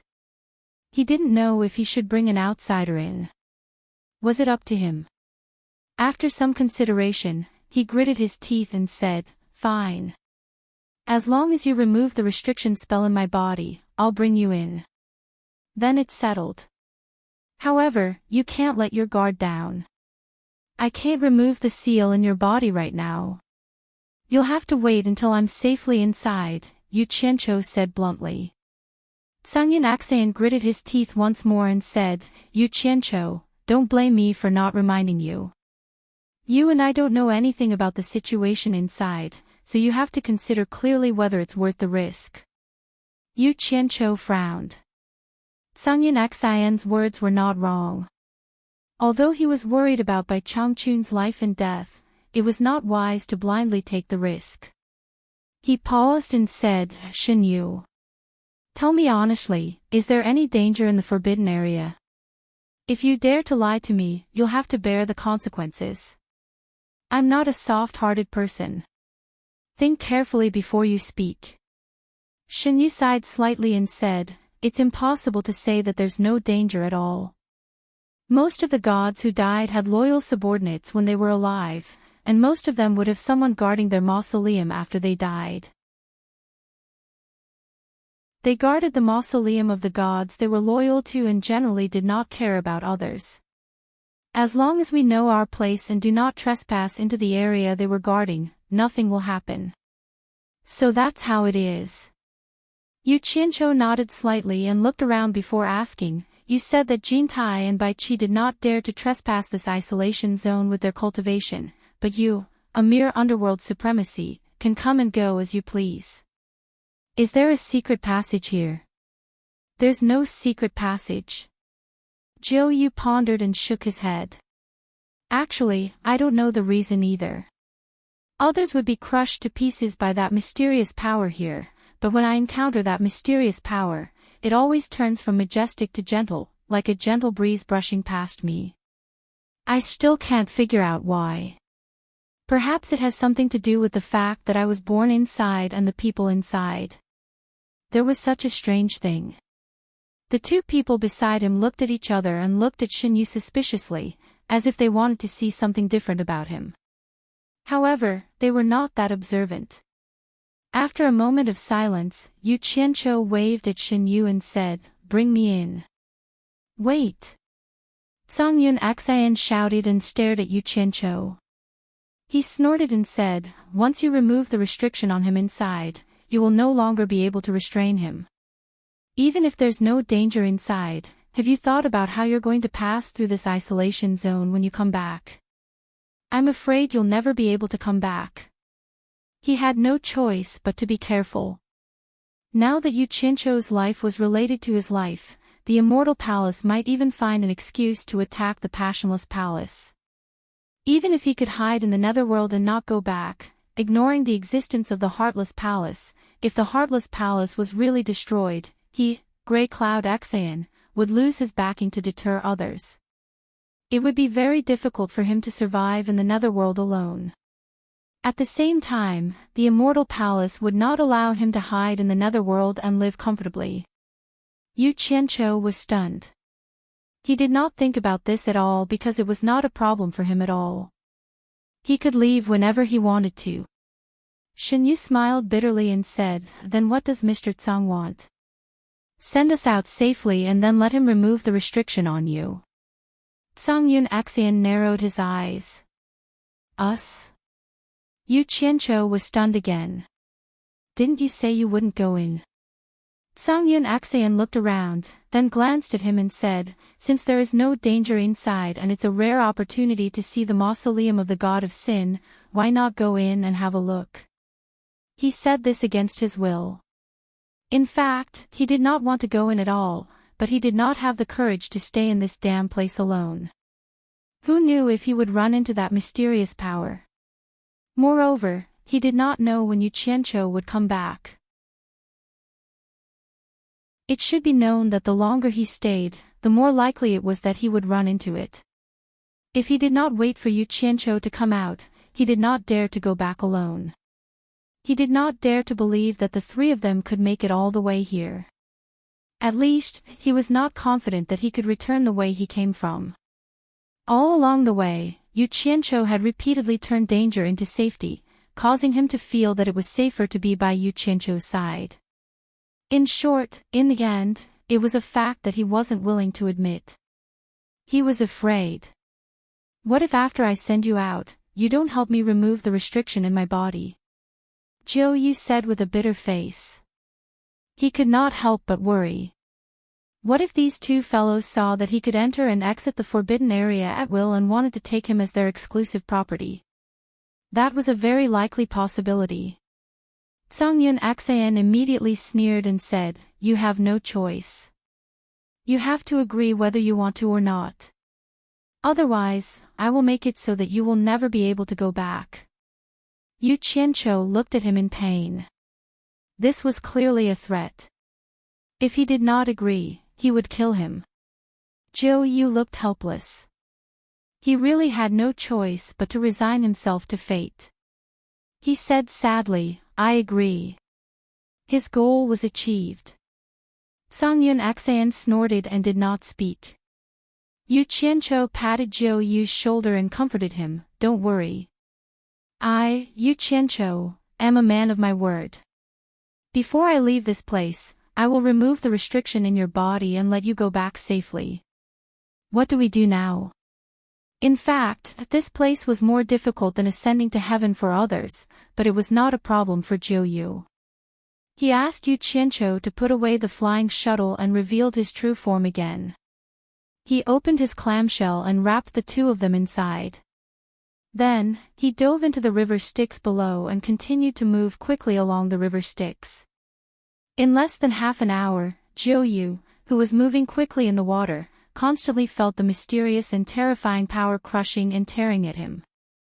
From time to time, his huge clamshell would shine with a gorgeous light. Whenever the mysterious and terrifying power encountered the light, it would slip past his body. The further they went, the more frequent the mysterious power appeared. As they encountered it more frequently, the faint light on Jiu Yu's body flickered non-stop. In the end, the light on his body was like a lamp that would never be extinguished. It was obvious that the mysterious power had completely filled this space. It was impossible to sneak past it. 3 days. With Sungyeon Aksayan's cultivation, driving the flying shuttle would not take more than a day. However, Jiu Yu took a full 3 days. In front of them, a 1,000-meter-tall mountain appeared. The entire mountain extended endlessly to the left and right like a tall Great Wall. The mountain faced the river Styx, and there was a huge waterfall that looked like the Milky Way falling from the 9 heavens. From the top of the mountain, one could hear the loud sound of water falling. The water of the river Styx came from it. Jiu Yu, who was rapidly approaching, shot out of the huge pool that the waterfall created at the foot of the mountain. He went against the flow of the waterfall and soon reached the top of the waterfall. From below, it looked like a mountain, but when he reached the top, he saw a plain with a river flowing on it. "We're here. You can come out now." Jiu Yu's voice was very excited. He slowly floated out of the water and opened his huge clamshell. After 2 figures flashed to the shore, he also turned into his human form and went to the shore. The sound of flowing water came from beside the 3 of them. The waterfall was not far from their feet.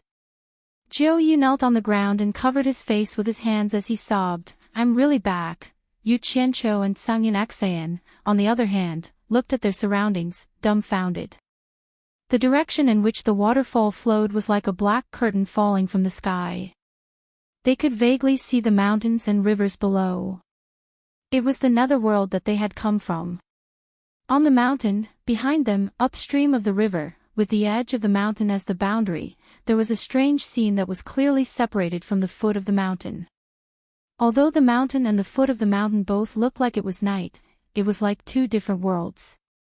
The night at the foot of the mountain was forever immersed in endless darkness, but the night at the top of the mountain was filled with twinkling stars.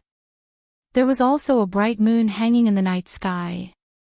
The white moonlight shone on the ground like mercury, allowing everything to be seen clearly. Yu Qianqiu and Sungyeon Aksayan's mouths were wide open as they looked up at the bright moon in the sky. This moon was not like the moon they had seen in the mortal world or the immortal world.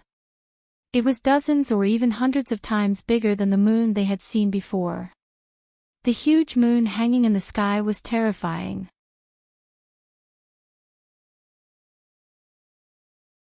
Chapter 1058. If one looked closely, they would find that the deep ravines on the moon seemed to be faintly visible. Such a huge moon hanging in the sky gave people the feeling that it would fall at any time. The sound of the waterfall mixed with Jiu Yu's joyful cries after his return. Coupled with the sky full of stars and the huge and scary moon, it gave the 2 an inexplicable strange feeling. After a while, Jiu recovered from his excitement and slowly stood up, wiping the tears on his face. Yu Qianqiu coughed and pointed at the big moon in the sky.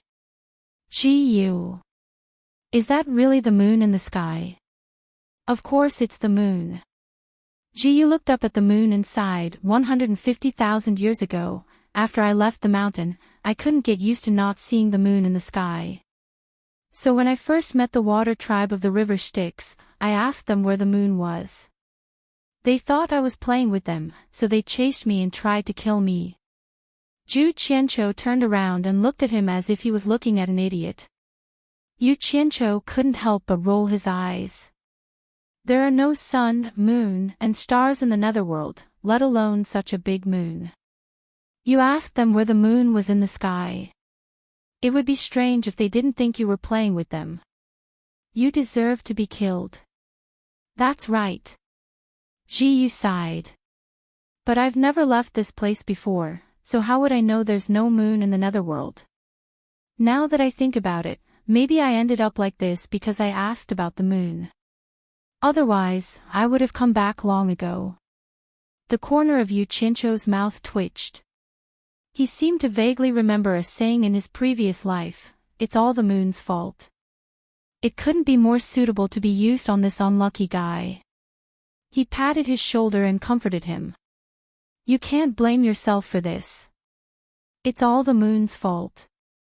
Let bygones be bygones. Now that you're finally back, just treat it as going out to see the world. If you hadn't wandered outside for 150,000 years, how would you know there's no moon in the netherworld? Pfft. Zhu Qianqiu couldn't help but scoff. He had never seen anyone comforting someone like this. It was no different from provoking someone.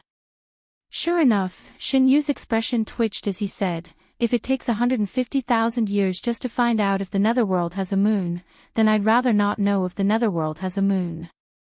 If I could cultivate here peacefully for 150,000 years, I might have broken through to the underworld emperor period. Damn it. Then you can slowly regret it. What does it have to do with me? Yu Qianqiu had a feeling that his good intentions had been treated as malicious intent. He pointed to the depths of the plain and asked in annoyance, where should we go next? Zhou Yu looked at the flowing river and murmured, I naturally want to go to where I came from, which is the source of this river. Yu Qianqiu looked at the waterfall under his feet. His eyes lit up as he said, in other words, you lived at the source of the river Styx. Grey Cloud Axion looked at Shen Yu curiously. You can say that. Zhou Yu looked at the two and asked, are you going to my place? It's my honor to have the opportunity to see the source of the river Styx that nurtured the entire river Styx water tribe. How long will it take to get to your place? Yu Qianqiu asked. I came down along this river in less than a month. Zhou Yu looked at Grey Cloud Axion and said, with Sinecure speed, it shouldn't take more than 10 days. 10 days. Yu Qianqiu thought for a while and shook his head. That's too long. I came here to look for someone. If I can't find him, I have to hurry back to the celestial world to attend the celestial emperor's wedding. Look for someone. Grey Cloud Axion and Shen Yu were speechless.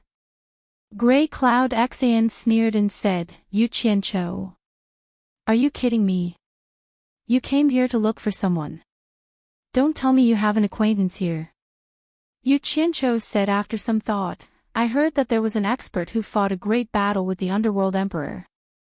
In the end, the expert fled here while being hunted by the underworld emperor. I am here to find him. He didn't want to tell them about this because he didn't think he could really break into the forbidden area of the underworld. However, he needed Shen Yu's help to find Bai Changchun.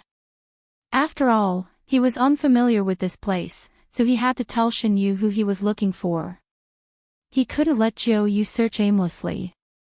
Him. The expert in the human world, Bai Changchun, who challenged the emperor of the netherworld.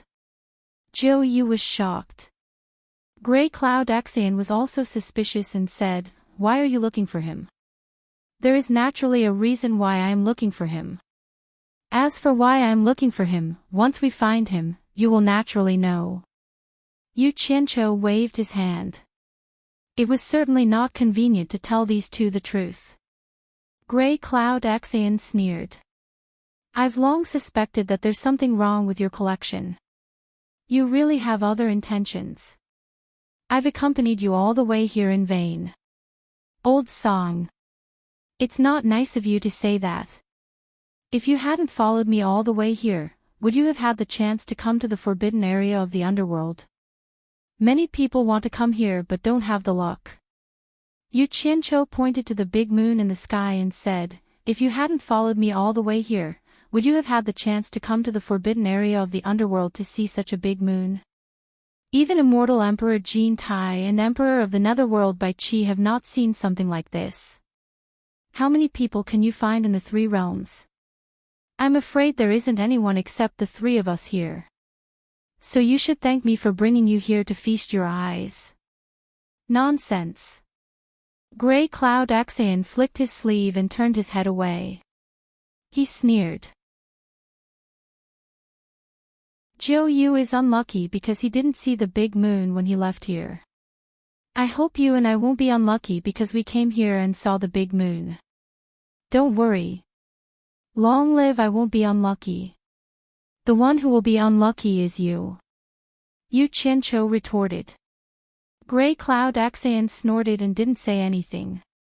After spending so much time together, he knew that this guy had a sharp tongue. He would be in the wrong if they continued arguing, so he didn't say anything. Seeing that the two of them had stopped arguing, Shen Yu scratched his head and said that Bai Changchun's cultivation level is not bad, but it is still far from Bai Qi and Jin Tai's cultivation level. If even the two of them can't come in, then that Bai Changchun can't come in either. Moreover, I heard that he was severely injured by the Emperor of the Netherworld. If I'm not wrong, that Bai Changchun should have died in the quarantine zone, so there is no need to find him.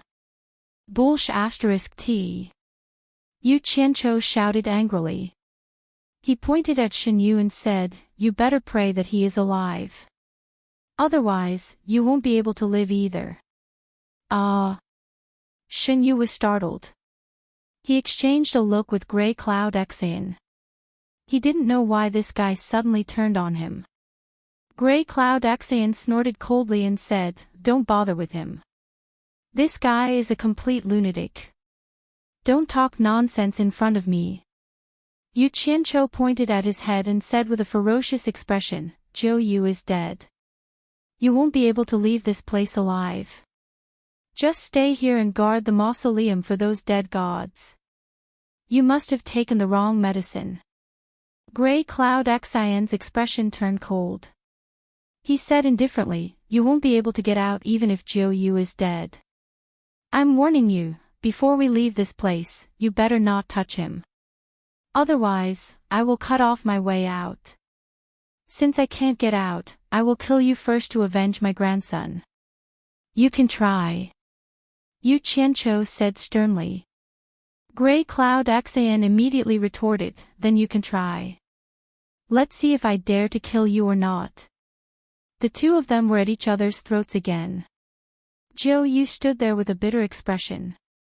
In short, he was the unluckiest one. Even if Gray Cloud Xian killed Yu Qianqiu, he would also be unlucky. He sighed and said, "Then try your best to find him.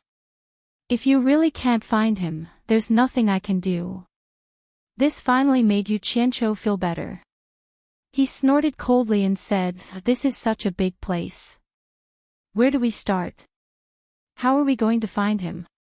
I don't know which direction Bai Changchun came from. Anyway, he has to jump over this cliff. Let's search along this cliff and ask someone along the way." Zhou Yu said helplessly. Yu Qianqiu looked around and asked suspiciously, "Who should we ask? The dead in the mausoleum definitely can't speak. Of course, we'll look for the living guarding the mausoleum." Shen Yu looked ahead and said, "I remember there are 2 adjacent mausoleums less than half a day from here. I know the people guarding the mausoleum, but I don't know if Grandma Yen is still there. After all, 150,000 years have passed." "All right." Yu Qianqiu casually took out his flying artifact, and the three of them flashed on it. Then, Yu Qianqiu coughed and said, "Old Song. Your cultivation is higher, so you should control it. That way, we can save some time." He had just fallen out with the other party, and now he immediately asked for help. He really had to put down his pride. People with thin skin would not be able to do that. Fortunately, Gray Cloud Xian did not want to waste time when the situation was unclear. He snorted coldly and looked at Yu Qianqiu with disdain. In the end, he still took over. Following the direction that Shen Yu pointed, the flying shuttle flew quickly. It took less than half a day for Shen Yu, and even less time for Gray Cloud Xian. In less than 4 hours, a mountain range began to appear under the silver moonlight. Under Shen Yu's guidance, Gray Cloud Xian slowed down and slowly flew toward a mountain that looked like the head of a monster. When they got closer, they could see that what looked like the eyes of 2 monsters were actually 2 bulging tombs. The 2 tombs were made of unknown dark red crystals, and they did not reflect light at all under the moonlight. Each of them was about 100 square meters, and they were less than 10 meters tall. And at the head of the monster mountain, there was a small single-family manor built with local materials and stones. Yu Qianqiu and Grey Cloud Axian looked at each other anxiously.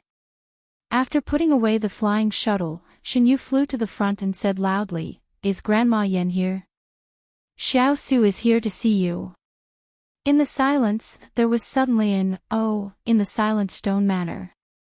"I was wondering who it was." "It's Xiao Su. You haven't been here for many years. I thought you had forgotten about me."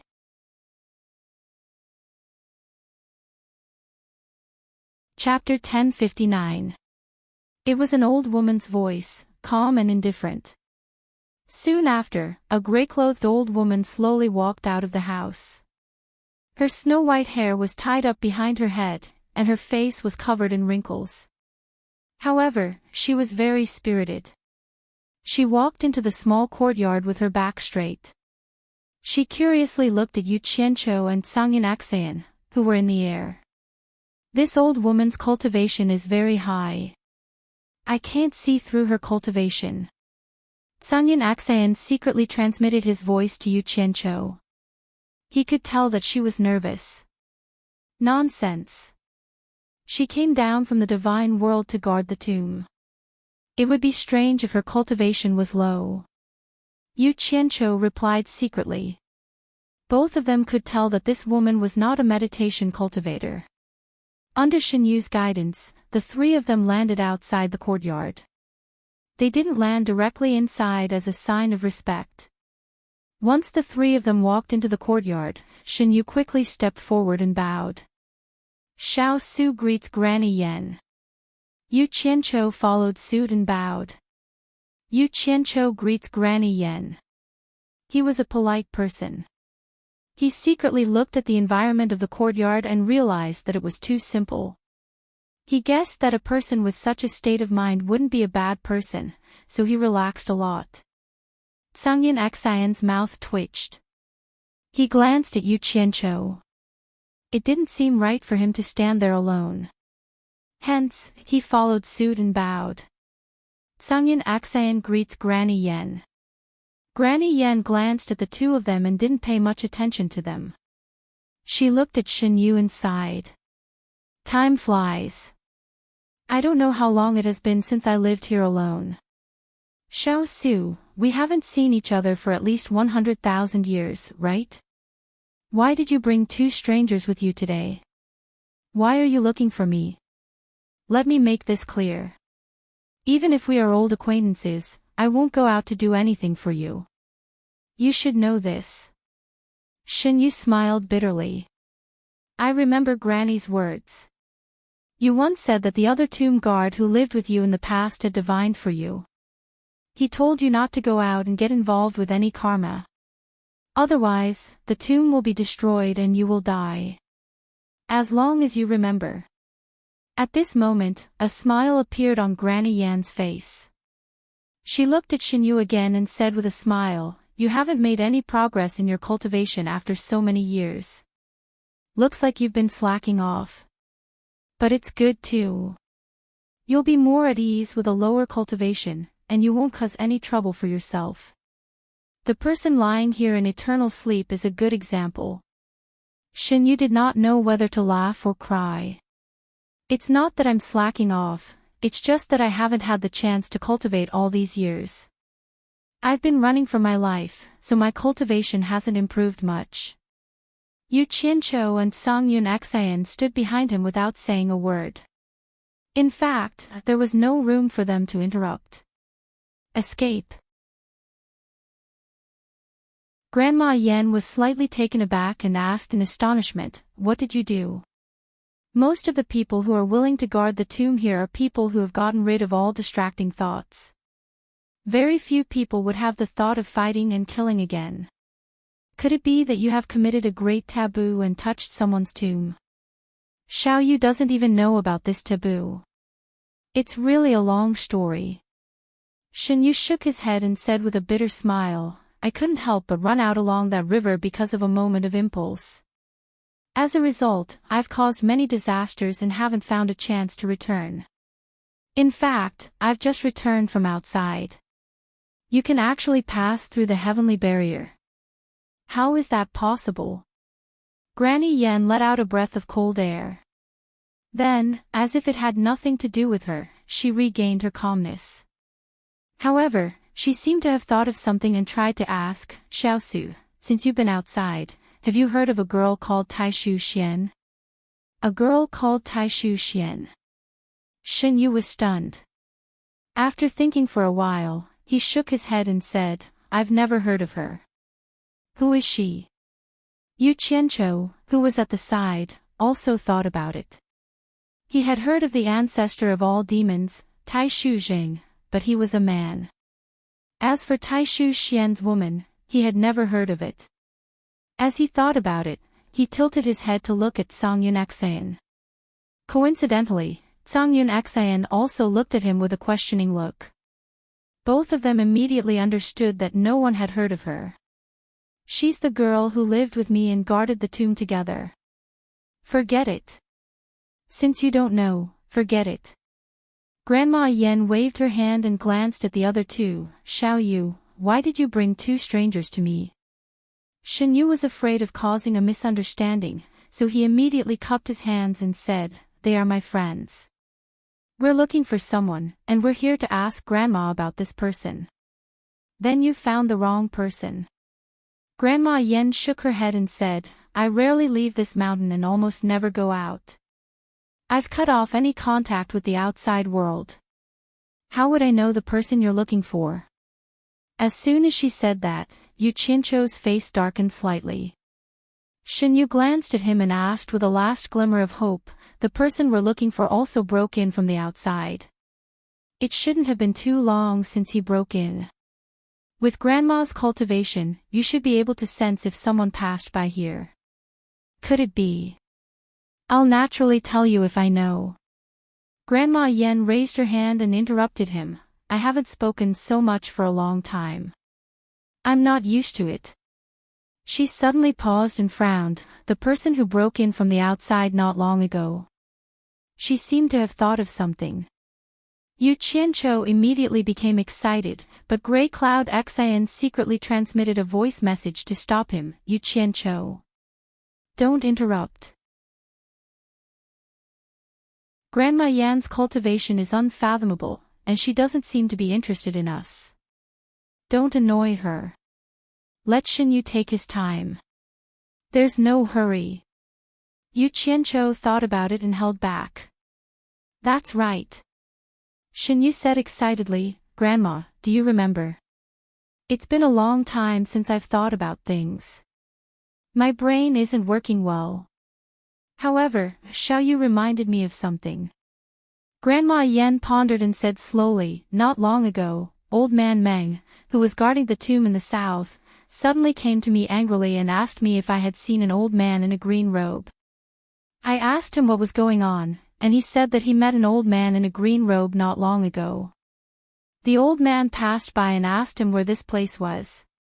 After he told the old man the truth, who knew that the old man would bite the hand that fed him and set his eyes on his master's tomb. He said that he wanted to see how the god buried in the tomb was different from ordinary people. As a result, he angered Old Man Meng, and the two of them fought. The old man was only at the intermediate immortal emperor stage, while Old Man Meng was at the early minor god stage. Of course, the old man was no match for Old Man Meng, but he was quite good at escaping. Under Old Man Meng's pursuit, the old man managed to escape into the barrier of heavens. Yu Qianchou's heart was pounding when he heard this. He thought that it must be that old man. Other than Old Man Bai, who else would dare to dig up the god's tomb to see what the dead god looked like? In addition to the green robe and the ability to escape, it must be Old Man Bai. He's still alive. I told you that he wouldn't die so easily. Yu Qianchou was excited. Song Yunshin had also heard of the appearance of the person who challenged the emperor of the underworld. It was an old man in a green robe.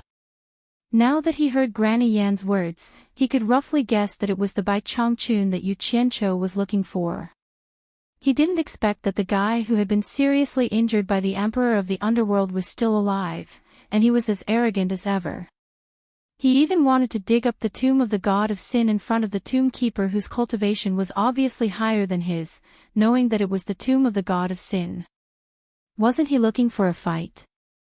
Madman. That guy was definitely a complete madman. Of course, Shin Yu had also heard of the Bai Changchun who caused a stir in the netherworld. He knew that he was the person he was looking for. When he heard that Bai Changchun was still alive, he immediately asked, "Granny. You mean that the person entered the all-heavens boundary and returned to the outside world?" Granny Yen shook her head slightly and said, "Old Mang also thought that the guy knew that he was no match for him and escaped. Who knew that when Old Mang came back from a trip, he suddenly found that the man in the green robe came back again." Moreover, looking at the situation of the man standing by the tomb, it seemed that he was going to dig up the tomb. Old Mang was almost angered to death, so he rushed up and fought with the man in the green robe again. In the end, he still couldn't control the man in the green robe and let him escape into the all-heavens boundary. Old Mang, who had always been gentle, was so angry that he stood in front of the all-heavens boundary and cursed. The man in the green robe seemed to have made up his mind to dig up the tomb to see what the god inside looked like. When the first time didn't work, he came a second time and a third time. Even Old Mang himself couldn't remember how many times they fought. In the end, Old Mang suddenly realized that the man in the green robe seemed to be addicted to fighting with him. It seemed that he was using him to train himself. Later, Old Mang figured out the pattern of the man's every time he came, so he ambushed the man in the green robe and didn't give him a chance to escape back into the all-heavens boundary. But in the end, he still lost the man in the pursuit. It was not easy for Old Mang to force the man to not have a chance to escape back into the all-heavens boundary. Naturally, he wouldn't give up easily. Otherwise, he would be annoyed to death in the future. So he chased in the direction that the man might have escaped to. When he met me here, he estimated that there was no hope of catching up with him, so he went back. Speaking of which, although the man is hateful, he does have some ability to enter and exit the all-heavens boundary at will. Is he the person you are looking for? The three of them looked at each other speechlessly. Bai Changchun broke into the underworld royal palace alone to challenge the emperor of the underworld. No matter what, he should be a famous figure in the three realms. But they didn't expect him to be so bored. Why did he keep thinking about digging other people's tombs? Could it be that there was some treasure in the tomb? The one who was the most speechless was Yu Qianqiu. He was a little embarrassed to admit that this was the master he was so proud of. Granny Yen looked at the expressions of the three of them and said indifferently, "It seems that it is. That person should be the person you are looking for. I don't care why you are looking for him. If you really want to find him, you can try your luck with Old Mang. I guess the person you are looking for won't give up on Old Mang so easily. All right. I've told you what I know. I haven't talked so much for a long time. I'm not used to it. Xiaofu, I won't keep you. Don't bring irrelevant people here in the future." She was asking them to leave. It seemed that she really didn't like these two strangers.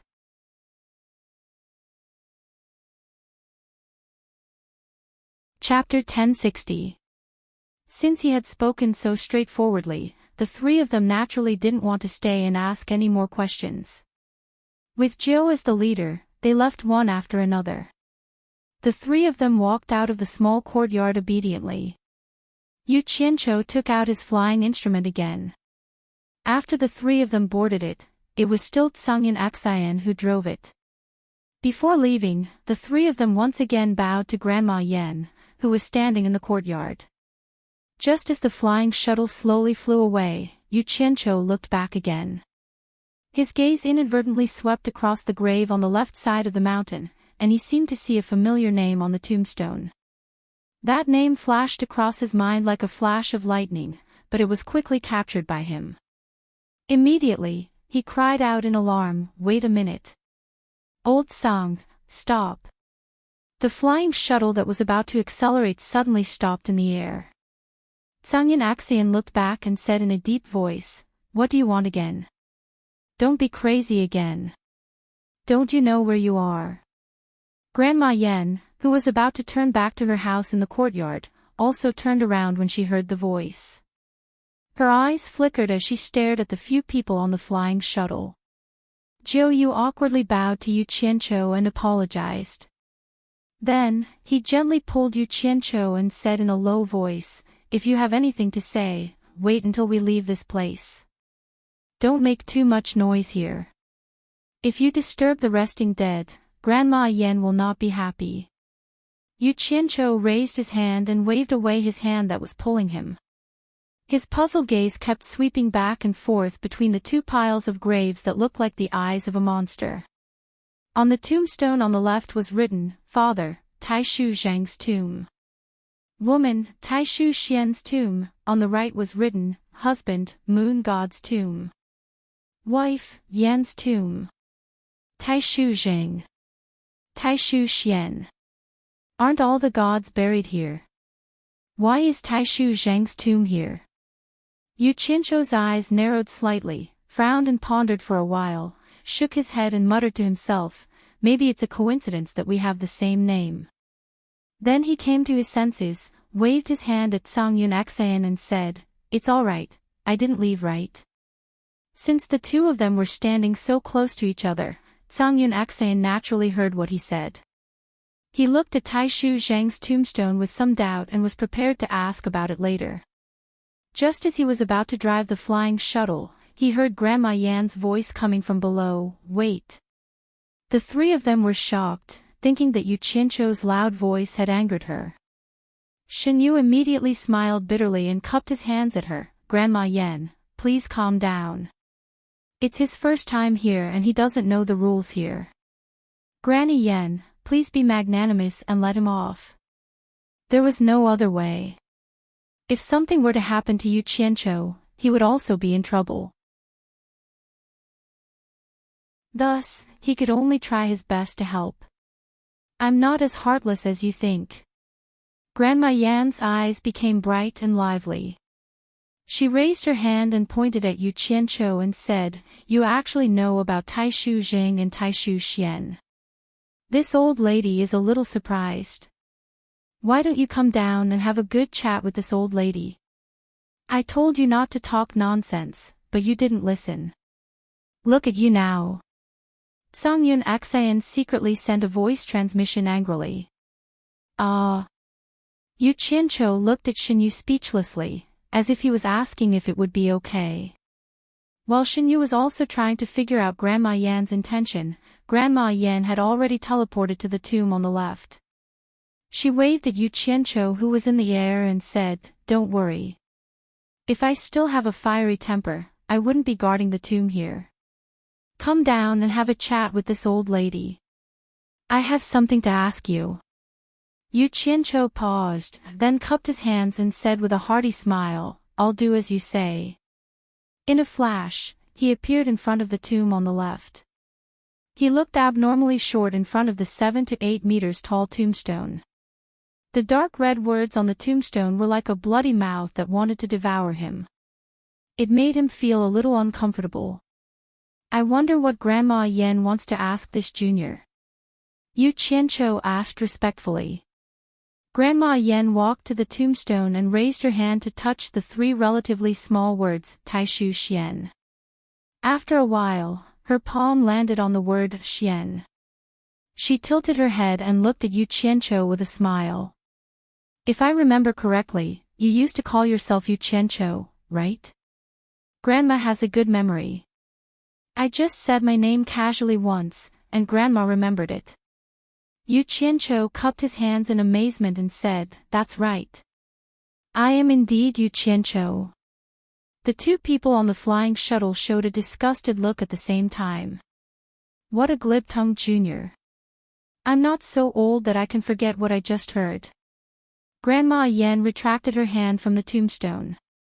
She looked at Yu Qianqiu carefully for a while and said, "You're only at the early stage of minor immortal. I wonder how many years you've been cultivating for you to achieve what you have today. Yu Qianqiu was slightly shocked to see that the other party was able to see through his cultivation with a single glance. He replied honestly, time flies in the blink of an eye. Unknowingly, it has already been over 40 years since I stepped onto the path of cultivation. I've been mediocre for so many years. Initially, he wanted to lie for hundreds or even thousands of years, but he couldn't figure out how good the other party's eyesight was, so he could only answer honestly. You've reached the early stage of minor immortal in just 40 years. Grandma Yan looked at him again in surprise and said, "How can you be so fast? I can see that your aptitude isn't top-notch. Could it be that you've taken some panacea?" Shen Yu and Sangyan Xan were equally surprised. To be able to step into the minor immortal cultivation from a mortal in just a few decades was indeed incredible. "Grandma, please understand." Yu Qianqiu quickly followed her words and said with a silly smile, "I've relied on panacea to forcefully increase my cultivation. I've taken the Great Restriction Breaking Pill, the Marrow Cleansing Pill, and the Immortal Ascension Pill. That's why I've barely reached the early stage of minor immortal cultivation." Grandma Yan revealed a look of understanding. Then, she said with some regret, "Although it's fast to increase your cultivation this way, it's spoiling your body's foundation. Your future achievements will be limited. Unless you have the opportunity to go to the divine realm in the future to obtain some opportunities, otherwise, forget it. It's easier said than done to ascend from the immortal world to the divine realm." She straightened her expression and returned to the topic at hand. She frowned and said, "You've only stepped into the path of cultivation for a few decades. How could you have heard of Taishu Jing and Taishu Xian? As far as I know, although Taishu Jing was famous in the past, after he died in the hands of the devil god, under the suppression of the diabolism, very few people in the lower three realms know about Taishu Jing. Even if you've heard of Taishu Jing from someone else, his daughter, Taishu Xian, was not born in the lower three realms. How could someone from the lower three realms know about Taishu Xian?" Lower three realms. Yu Qianqiu was stunned for a moment. Then, he understood. The so-called three realms in the past referred to the devil realm, the immortal realm, and the netherworld. But after the devil realm was sealed, everyone used to call it the lower three realms. So, the human realm replaced the devil realm and became the so-called three realms. In short, whether it was the three realms in the past or the current three realms, in the eyes of the people from the divine realm, they were all called the lower three realms because their divine realm was superior. Taishu Xian. I've never heard of it. I just couldn't help but feel puzzled when I saw the name on the tombstone. Ah. Yu Qianqiu was stunned. He pointed to the grave made of dark red crystals and said, "So, the person buried in this grave is really the ancestor of all demons, Taishu Jing, who was equally famous as the devil god." The ancestor of all demons who was equally famous as the devil god. Sangyan Xan and Shen Yu looked at each other in shock. They had naturally heard of the peerless devil god who dominated the three realms in the past, but they had never heard of the ancestor of all demons who was equally famous as the devil god. To be able to be equally famous as the devil god, how powerful must that person be? But why had they never heard of it before? Thinking about what Granny Yan had said before, the two of them suddenly fell into deep thought. The ancestor of all demons died in the hands of the devil god. Maybe there was some secret between the two that the devil god didn't want outsiders to know. So, the diabolism suppressed it and made this past disappear from everyone's sight. However, the two of them felt strange. How did Yu Qianqiu know about the ancestor of all demons, Taishu Jing? Granny Yan nodded and said, "It seems that you really do know some things. You have some experience." That's right, the person resting in this grave is the ancestor of all demons, Taishu Jing, who was equally famous as the devil god. That's not right. Yu Qianqiu scratched his head and said, I heard that the ancestor of all demons didn't become a god when he died in the hands of the devil god. But why is his corpse buried here? Isn't this the place where gods are buried? This matter involves the realm of gods, and the process is extremely complicated. It's too far away for you to know, so there's no point in telling you. Granny Yen sighed slightly and said, I wanted to ask you about little girl Xian. Since you don't know, then forget it. Go do what you should do. After saying that, she turned around and left. However, Yu Qianqiu couldn't stand it. Bai Suzhen was currently cultivating the Thousand Demons Heart Sutra left behind by Tai Shu Jing. What if there were any hidden dangers in it? Since someone knew the ins and outs of this matter, he naturally had to ask about it. He immediately shouted anxiously, Granny Yen, please wait. Seeing that he was making noise again, Shen Yu and Tsang Yin Xian were a little afraid. They were afraid that this guy would really anger Granny Yen. Sure enough, Granny Yen turned around and frowned. I've already said that it's useless to tell you. Why do you have to force it? This isn't something that a little cultivator from the lower realm like you should know. Leave quickly, don't disturb the peace of the dead and anger me. Damn it. You want to ask me to stay, but I want to ask and disturb the peace of the dead. What kind of logic is this? Yu Qianqiu felt sick in his heart, but on the surface, he sincerely cupped his hands and said, Granny, did Tai Shu Xian pass through the barrier of heavens and go outside? Granny Yen, who had already walked to the door of the small courtyard, immediately stopped and turned around. Her eyes were slightly cold as she said, in that case, you have heard of little girl Xian, but you deliberately hid it from me just now. Once he said those words and saw the anger that rose between his eyebrows, Shen Yu and Grey Cloud Xian immediately became on tenterhooks. Grey Cloud Xian even cursed Yu Qianqiu in his heart for having nothing better to do than to look for trouble.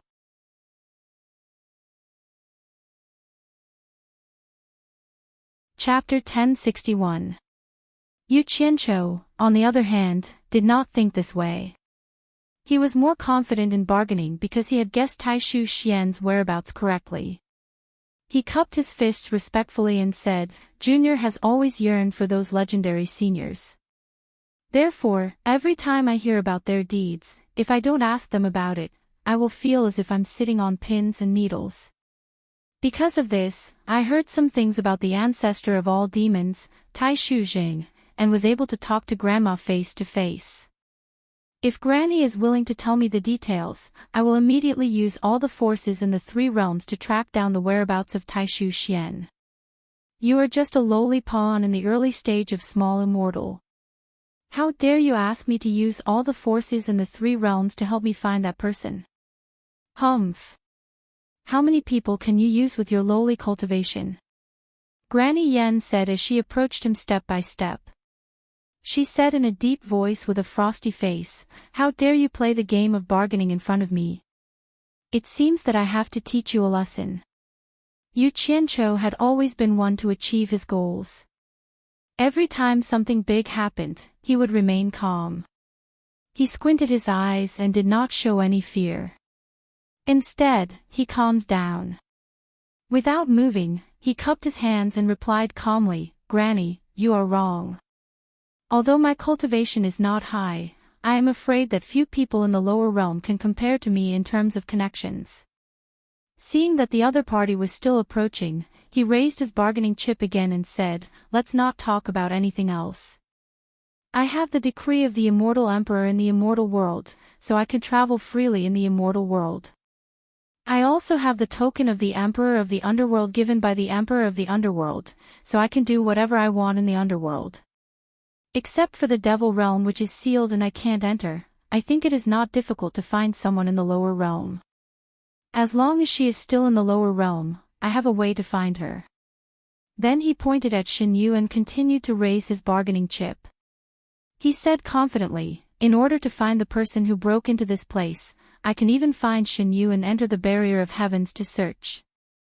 Do you still not believe in my ability to find someone even with these proofs? As a result, Granny Yen was still unmoved. It seemed that she did not believe his answer at all. In this critical situation, Yu Qianqiu immediately shouted, "Granny Yen.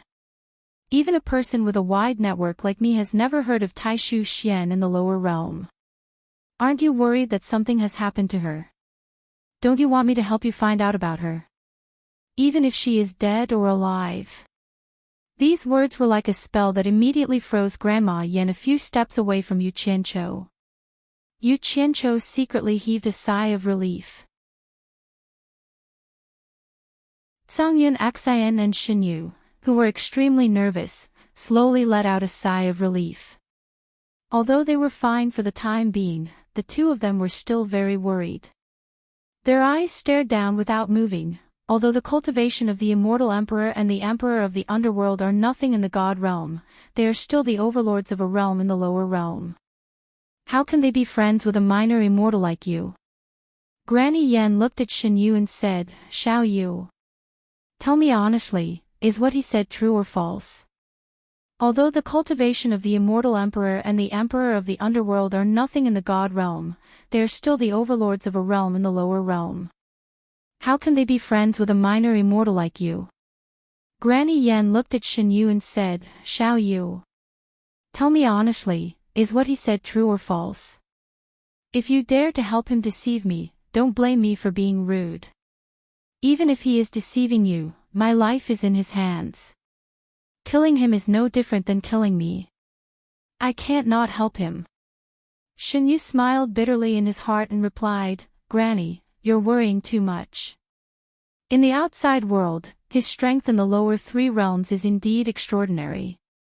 Don't be fooled by his low cultivation level, he's the sect master of the World Chamber of Commerce in the immortal world. This time, the immortal emperor of the immortal realm even sent the chief consecrator of the number 1 sect, Heartless Palace, to protect him." Then, she pointed at Qingyun Xian and continued, "Just before we entered the barrier of heavens, I saw him talking to the emperor of the underworld in the endless horizon with my own eyes. What he said is true. Xinyu could be said to have helped with all his might this time, but he had no other choice in order to save his life." Granny Yen slowly turned her head and looked at Yu Qianqiu and said, "In that case, can you guarantee that you will help me find little girl Xian?" This.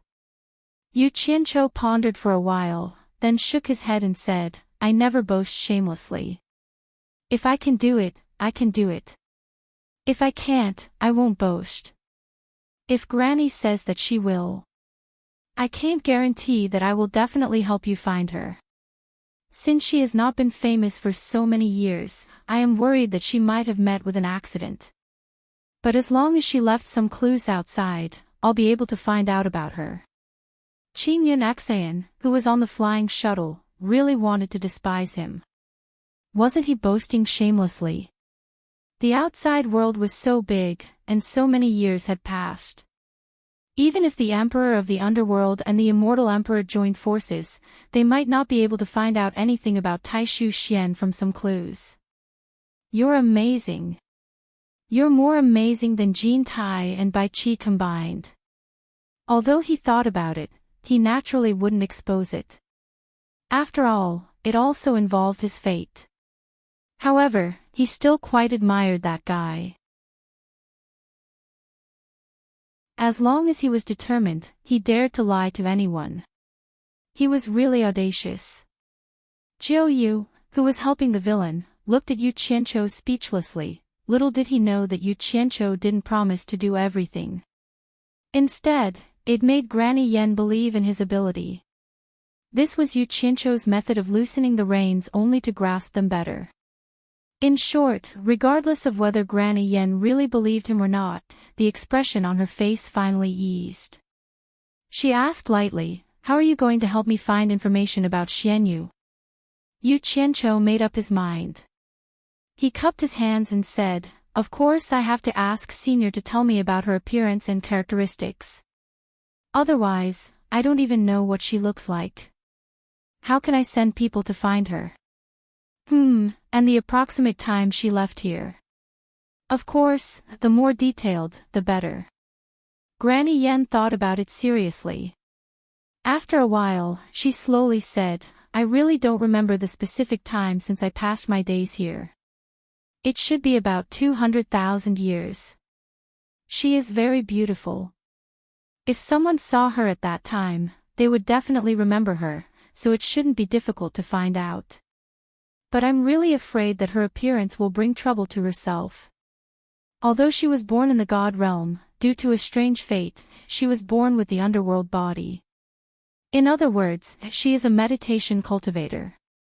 Apart from these 2 points, she also has a rare ability in the world. She was born with the art of divination. These are the characteristics.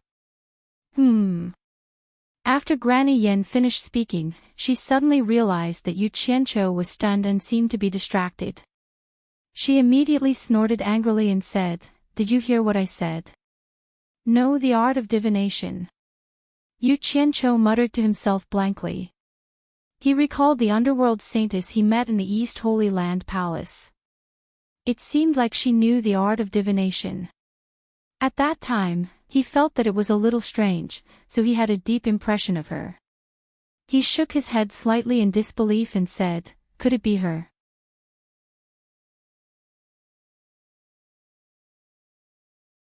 Chapter 1062.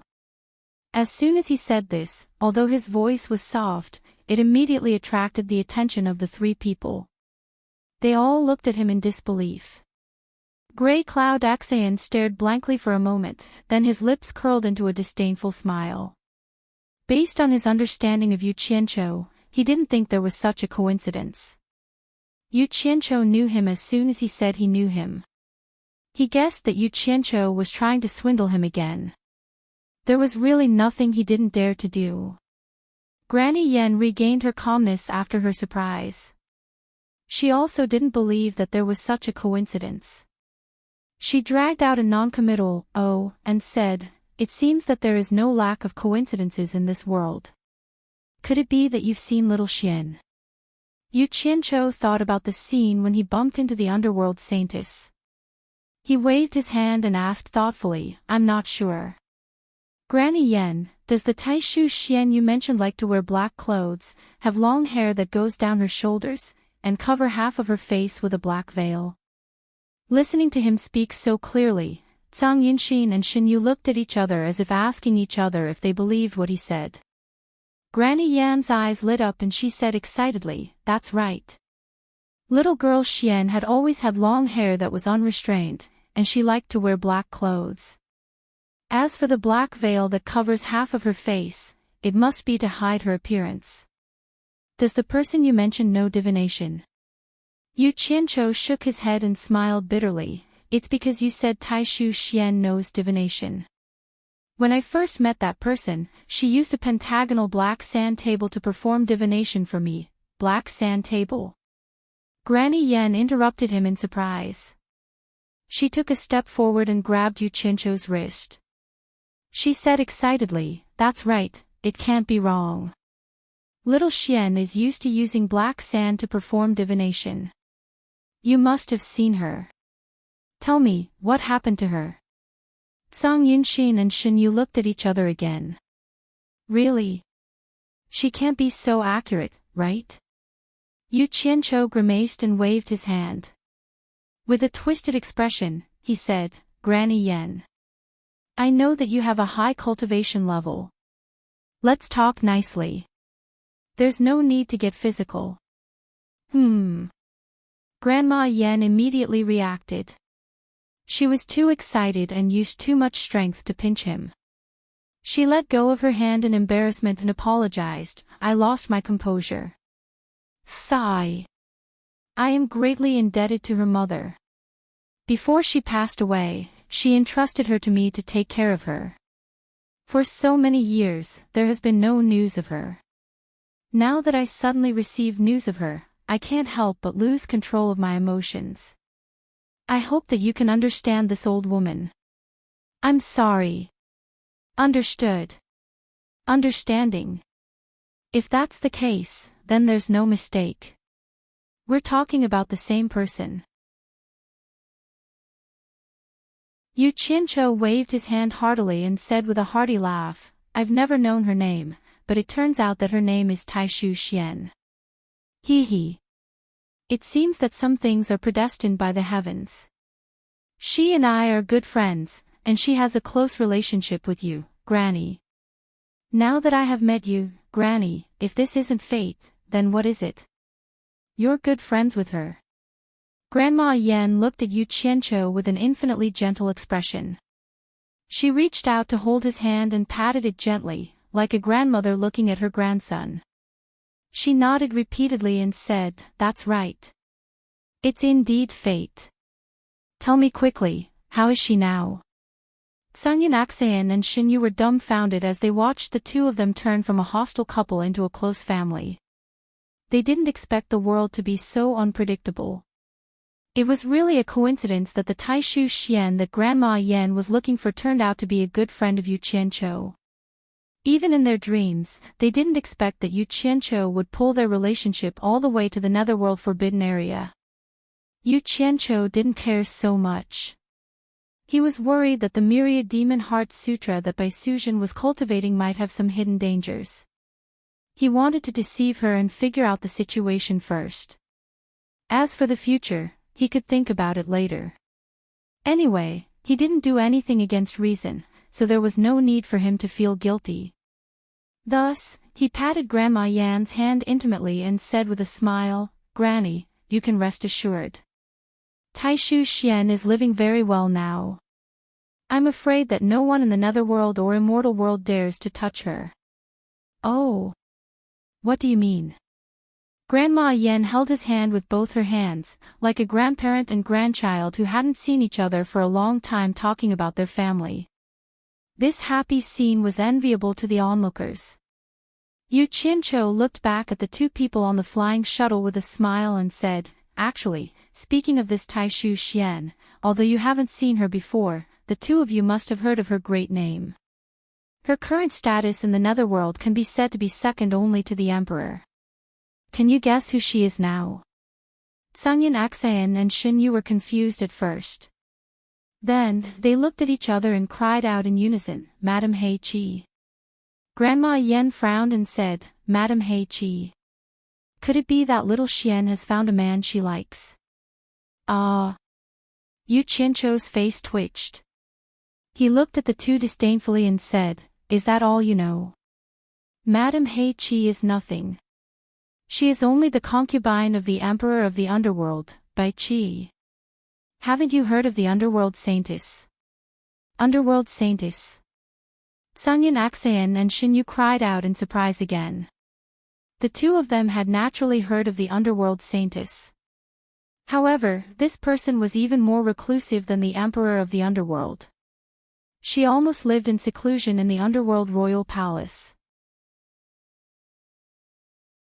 She was very mysterious. As time went by, unless someone mentioned her, very few people would remember her existence. Compared to Madame Hei Qi, who had millions of soldiers and horses under her control, although the Underworld Saintess had a higher status in the Underworld Royal Palace, Madame Hei Qi seemed to be second only to the Emperor of the Underworld.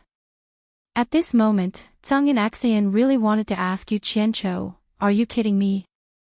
You are a close friend of the Underworld Saintess." However, revealing Madame Hei Qi's secret was no different from digging a hole for himself. When he thought of the conversation between the Emperor of the Underworld and Yu Qianqiu, who actually let everyone go, he couldn't help but let his imagination run wild. "That's right." Yu Qianqiu turned around and looked at Grandma Yan with a smile. "I am now sure that Taishu Xian is the Underworld Saintess conferred by the Underworld Emperor as the Underworld Saintess. She is very safe now. Grandma, you don't have to worry about her safety." "That's good." Grandma Yan heaved a sigh of relief. Yu Qianqiu was a little puzzled and asked, "Since Taishu Xian can enter and exit the boundary of heavens, why didn't she come back to see you after more than 200,000 years? Could it be that Grandma had some conflict with her?" "You've got the wrong idea. I brought her up by myself. I treat her as my own granddaughter. The two of us are lonely and depend on each other. How could there be any conflict?" Grandma Yen let out a long sigh and recalled with a confused look in her eyes, speaking of which, it's all my fault. I shouldn't have told her about her background. That year, she suddenly speculated that there would always be a loophole in the boundary of heavens, and the insurmountable boundary of heavens would open a path for a short period of time. The little girl was thinking about avenging her parents and decided to take advantage of this opportunity to escape from the boundary of heavens. She wanted to find a chance to avenge her parents outside. I couldn't persuade her, so I could only let her be. Avenge her parents. Yu Qianqiu looked at the towering tombstone beside him with a puzzled look and sighed. I didn't expect Tai Shu Jing, the ancestor of all demons, to have a daughter. In that case, Tai Shu Xian wants to seek revenge on the demon god. Her ambition is commendable. I hope she can kill the demon god as soon as possible. Because of this, he thought of Yan Zhuixing. Although he had gone to the sealed demonic world, he couldn't let go of the fact that he had the background of the demon god. He was afraid that the bastard would make a comeback at any time. If the saintess of the underworld had a way to eliminate the demon god, the pressure on him would be greatly reduced. No matter how powerful Yan Zhuixing was, he had the courage to fight him. However, the demon god's reputation was too great. Although he had gone to the divine world long ago, his heart-palpitating legend still lingered in the three realms. His influence had lingered for a long time. It was very frightening. Seeking revenge on the demon god. It's easier said than done. Grandma Yan's pupils shrank. She seemed to have thought of something and her eyes were filled with horror. She shook her head with great difficulty and said, "You haven't seen the power of the demon god. It's hard to imagine how terrifying he is. He's so powerful that it makes one's hair stand on end. It's not an exaggeration to say that he's a peerless genius. Perhaps, he's even called the peerless genius. The demon god is the #1 expert in the divine world. It's almost impossible for little Xian to avenge her parents." What? Yu Qianqiu turned pale with fright when he heard that. Mo Shen is the #1 expert of the deity world. Is he that powerful? He was cursing in his heart. Yan Zhuixing had actually found such a cunning backer. I don't want to admit how powerful the demon god is, but he's indeed so powerful. I'm someone who has personally experienced it. Grandma Yen raised her hand and pointed to another grave. She smiled bitterly and said, "My man died in his hands, and I almost lost my life in his hands." Then, he waved his hand and pointed at the boundless land in the distance, sighing, "There are close to 10 million experts from the divine world buried in this vast cemetery. In fact, the number of people who were qualified to rest here in the beginning was only a few hundred. However, ever since the demon god came to the divine world, there have been close to 10 million more dead people here. 10 million experts from the divine world died by his hands alone. No one could stop him in the divine world. So, tell me, is he not amazing? Killed more than 10 million experts in the divine world." Yu Qianqiu was shocked and his scalp tingled. He knew that the demon god was powerful, but he didn't expect him to be so arrogant in the divine world. There was actually such a fierce person in the world.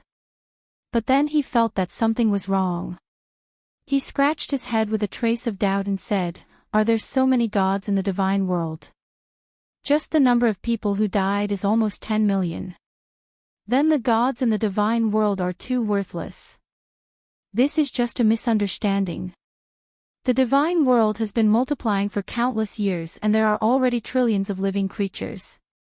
Because of the incomparable cultivation resources in the lower realm, there are also many experts of the divine level. But it's not so easy to obtain the position of God and be conferred as a real god. The cultivation in the divine world is divided into little god, great god and ancient god. If you want to be conferred as a god, your cultivation must at least reach the level of great god. And you have to go through fierce competition and get the recognition of several ancient gods before you can be conferred as a god.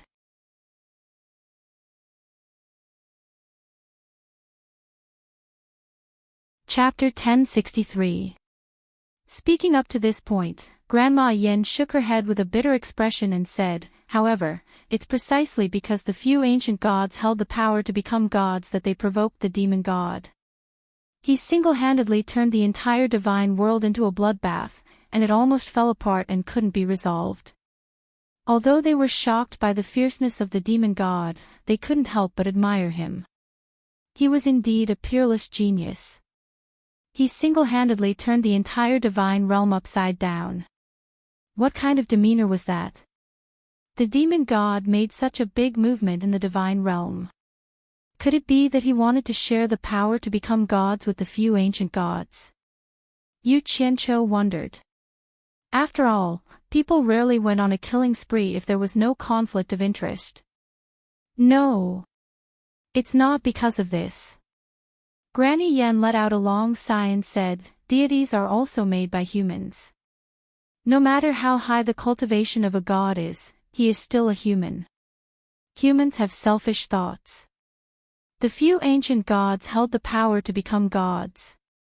In addition, after so many years of reproduction, their respective races could be said to have many descendants. Since they had selfish thoughts, they would naturally fight for the interests of their own race. At least, they would be biased towards their own descendants. Therefore, for many years, whenever a new deity position was formed in the world, most of it would be divided by the few ancient gods. It was very difficult for others to gain anything. As she spoke, she raised her hand and pointed to Tai Shu Zhang's tombstone and said, Tai Shu Zhang, the demon god, and little Xian's mother. The tragedy between the three of them began. It was also because of this that the demon god trampled on all living beings in the divine realm. When these three people were placed together, Yu Qianqiu couldn't help but exclaim. He thought of something and said, could it be that these three people are? I heard that there were three peerless geniuses in the lower realm in that era. They were the ancestor of all demons, Tai Shu Jing, the demon god Yi, and a woman called Ming. It seems that there is a story between the three of them. Since Tai Shu Jing is Tai Shu Xian's father, could it be that the woman called Ming is Tai Shu Xian's mother? As soon as he said this, Granny Yen immediately looked at him in surprise. She nodded and praised, no wonder a minor immortal could have such a large network in the three realms. You even know such a secret. Not bad. Little Xian's mother was indeed Ming. But as far as I know, Ming rarely showed up in the lower realm and she was very low-key. She had never done anything that would make her famous. The number of people who knew of her existence could be counted with one's fingers. You actually know of her. This old woman has to look at you in a different light. Zhang Yun Xan and Shin Yu were also shocked. They did not expect Yu Qianqiu to know such a secret. Zhang Yun Xan looked at Yu Qianqiu with a bewildered gaze. Granny is too kind. I just happened to hear someone talking about it. After some modesty, Yu Qianqiu humbly asked, I heard that the three of them had a conflict because of fighting over the godhood. This matter has to start from the few ancient gods. Granny Yen recalled the past and said, originally, there were only two realms, the netherworld and the current human world. At that time, there were not as many living beings in the world as there are now.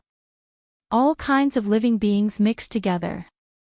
Among them, there were 12 great gods with profound cultivation, who are now known as the ancient gods. Later, as all kinds of living beings multiplied, the human world could no longer accommodate them and became more and more crowded. Therefore, the 12 ancient gods opened up 71 human worlds for all living beings to multiply and live in. Thus, there were 72 worlds in the human world. Finally, it's not crowded anymore. Then, one of the 12 ancient gods suggested that each person rule 6 realms. This method of equal distribution was agreed upon by the majority.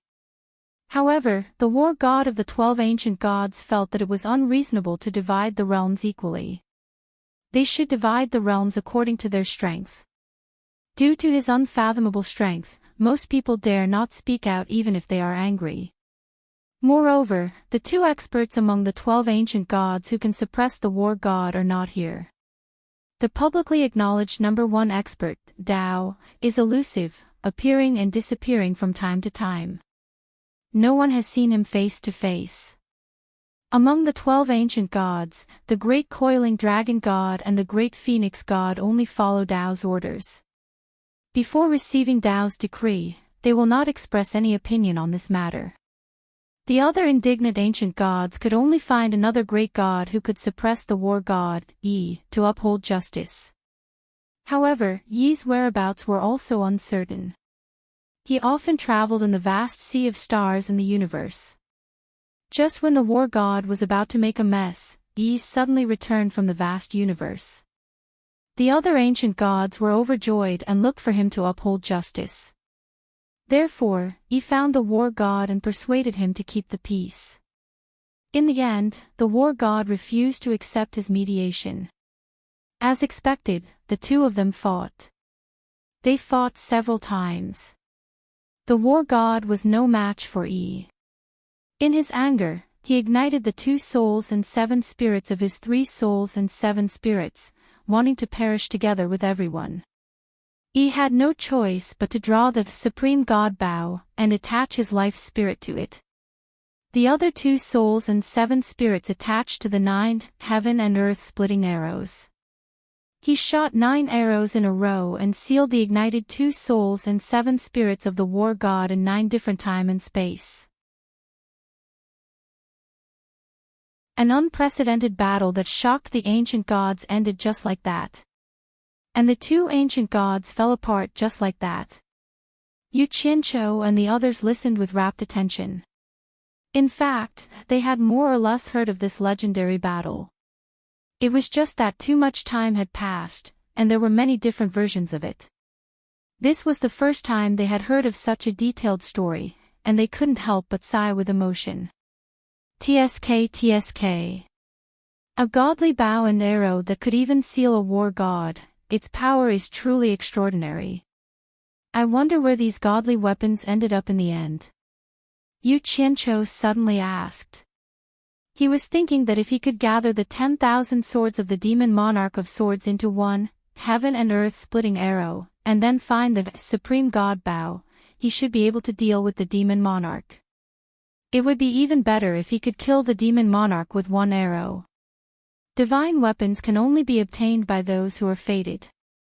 Grandma Yen shook her head and said, "There's no need to even think about the 9 heaven and earth splitting arrows. Our time and space is the main battlefield of the battle back then. The 9 divine arrows have already traveled to 9 other time and space. Unless someone's cultivation has reached the realm of the great god Yi and can travel to different time and space, how can they be found?" Hearing this, Zhangyan Xan and Yu Qianqiu couldn't help but glance at each other. Their eyes were filled with suspicion because they both knew that the 10,000 flying swords in the hands of the demon monarch of swords were the legendary great god Yi's heaven and earth splitting arrow. Could it be that the legend was wrong? Or was it that the demon monarch of swords didn't have the heaven and earth splitting arrow at all? Otherwise, how could the divine arrow that had traveled to 9 other time and space return? Grandma Yen continued, "However, the supreme god bow is still in our time and space.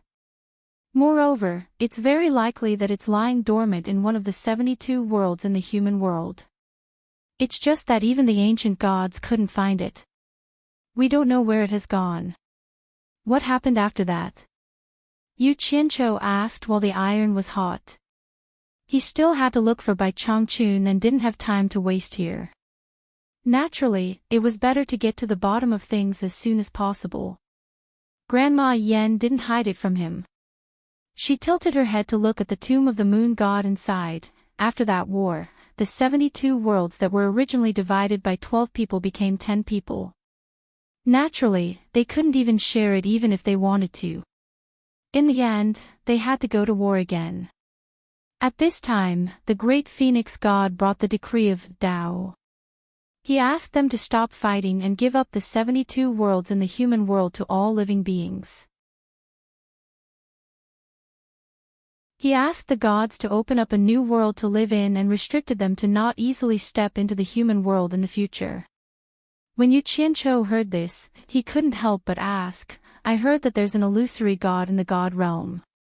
The dragons and phoenixes are his messengers. Is it this Tao? You even know about the god realm. It seems that you're really knowledgeable. Grandma Yen nodded in appreciation and said, that's right. There's an illusory god in the god realm, which is the Tao that I mentioned just now. The dragons and phoenixes are willing to be his messengers. Will the gods really listen to him obediently and give up the 72 worlds that have already been opened up? Yu Qianqiu said in disbelief. Of course not. You should know that even if it's an ancient god, it's not easy to open up a world. The energy required is also abnormally huge. Grandma Yen suddenly sneered and said, at that time, there were people who refused to do so. In the end, the coiling dragon god brazenly made a move and fought with the ancient god. In the end, he killed the ancient god. Everyone immediately swallowed their complaints and listened to him obediently. You should know that apart from the coiling dragon god, there was also the great phoenix god who was eyeing them covetously. Moreover, the two of them even had the support of Tao. Who dared to say anything? Therefore, the gods were forced to open up a world together. This world was much bigger than the 72 worlds combined. It is now the celestial world in the lower realm. However, not long after, Tao forced everyone to open up the god realm again and allowed the gods to migrate to the god realm. He also established the rule that mortals could ascend to the celestial world if they succeeded in their cultivation, and immortals could ascend to the god realm if they succeeded in their cultivation. Tao also allowed the 6 ancient gods, apart from the coiling dragon god and the great phoenix god, to hold the power to confer and become gods. He himself remained illusory and did not participate in these matters. The 6 ancient gods who obtained such power had the opportunity to establish their own supreme status. Finally, they no longer had any complaints about Tao. Actually, everyone knows the original intention of Tao when he established this ascension system. It was nothing more than to separate mortals, immortals, and gods so that everyone could do their own thing. Otherwise, the mortals with the weakest strength would forever be deprived of all the rights to live by the strong. There would be no chance for them to make a comeback at all. However, people were greedy. Even if they had a high and mighty position, they still could not be satisfied. The 6 ancient gods used the power in their hands to constantly expand their strength. They all wanted to seize the supreme power of life and death that looked down on everything.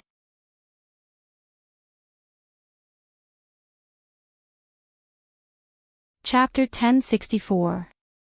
A disdainful sneer appeared on Granny Yan's face as she said, every time a divine splendor descends from the conferred God mountain in the extreme region of heaven-bearing, it means that someone in the world has attained the qualifications to be conferred as a god. The 6 ancient gods should summon the corresponding person to the conferred God mountain and absorb the divine splendor that descends from the sky to rapidly increase their cultivation and consolidate their position as gods. However, the 6 ancient gods who control the conferred God mountain don't follow the arrangement of the Tao. Every time a powerful divine light descends, it means that the person who is conferred as a god will have extraordinary achievements in the future once he absorbs such a powerful divine light. Yu Qianqiu rolled his eyes and said with slight surprise, could it be that the 6 ancient gods are worried that someone will surpass them and do something to the divine light? Tsangyan Aksayan and Ji Yu looked at each other in shock. They didn't expect to hear such a secret of the god realm. Just based on this secret, Tsangyan Aksayan felt that it was worth it to take the risk with Yu Qianqiu this time. Granny Yen snorted coldly, one of the important reasons is that they are worried about being surpassed by the younger generation. What's more despicable is that they actually take the divine light for themselves. Every time a powerful divine light descends, the 6 ancient gods won't summon the person who is supposed to be conferred as a god to absorb the divine light that belongs to him. Instead, they quietly arrange for their descendants to come to the conferred god mountain to absorb the divine light and create an expert that belongs to their own tribe. F***ck. They're really despicable. Yu Qianqiu let out a strange cry. His expression twitched as he clicked his tongue. It seems like there are bastards who abuse their power for personal gain everywhere. They take all the benefits that belong to others. What about others? Others? Whether others live or die is not something they consider at all. Granny Yen snorted and said with a sarcastic expression, the 6 of them have already agreed that if the divine light belongs to one of their 6 tribes, then the other 5 tribes have no right to share it. If it doesn't belong to any one of the 6 tribes, then the 6 tribes will each choose one person from their tribe to come to the conferred god mountain to share the divine light. Of course, if the divine light is pitifully small, it won't be able to forge a divine body if it is shared by 6 disciples of the 6 tribes. Under such circumstances, the 6 ancient gods will find the corresponding person from the lower realm to absorb it. Damn it. No matter how small a mosquito is, it's still meat. Are the 6 ancient gods really willing to give it up? Yu Qianqiu couldn't help but mock. Granny Yen shook her head and said, you just don't know.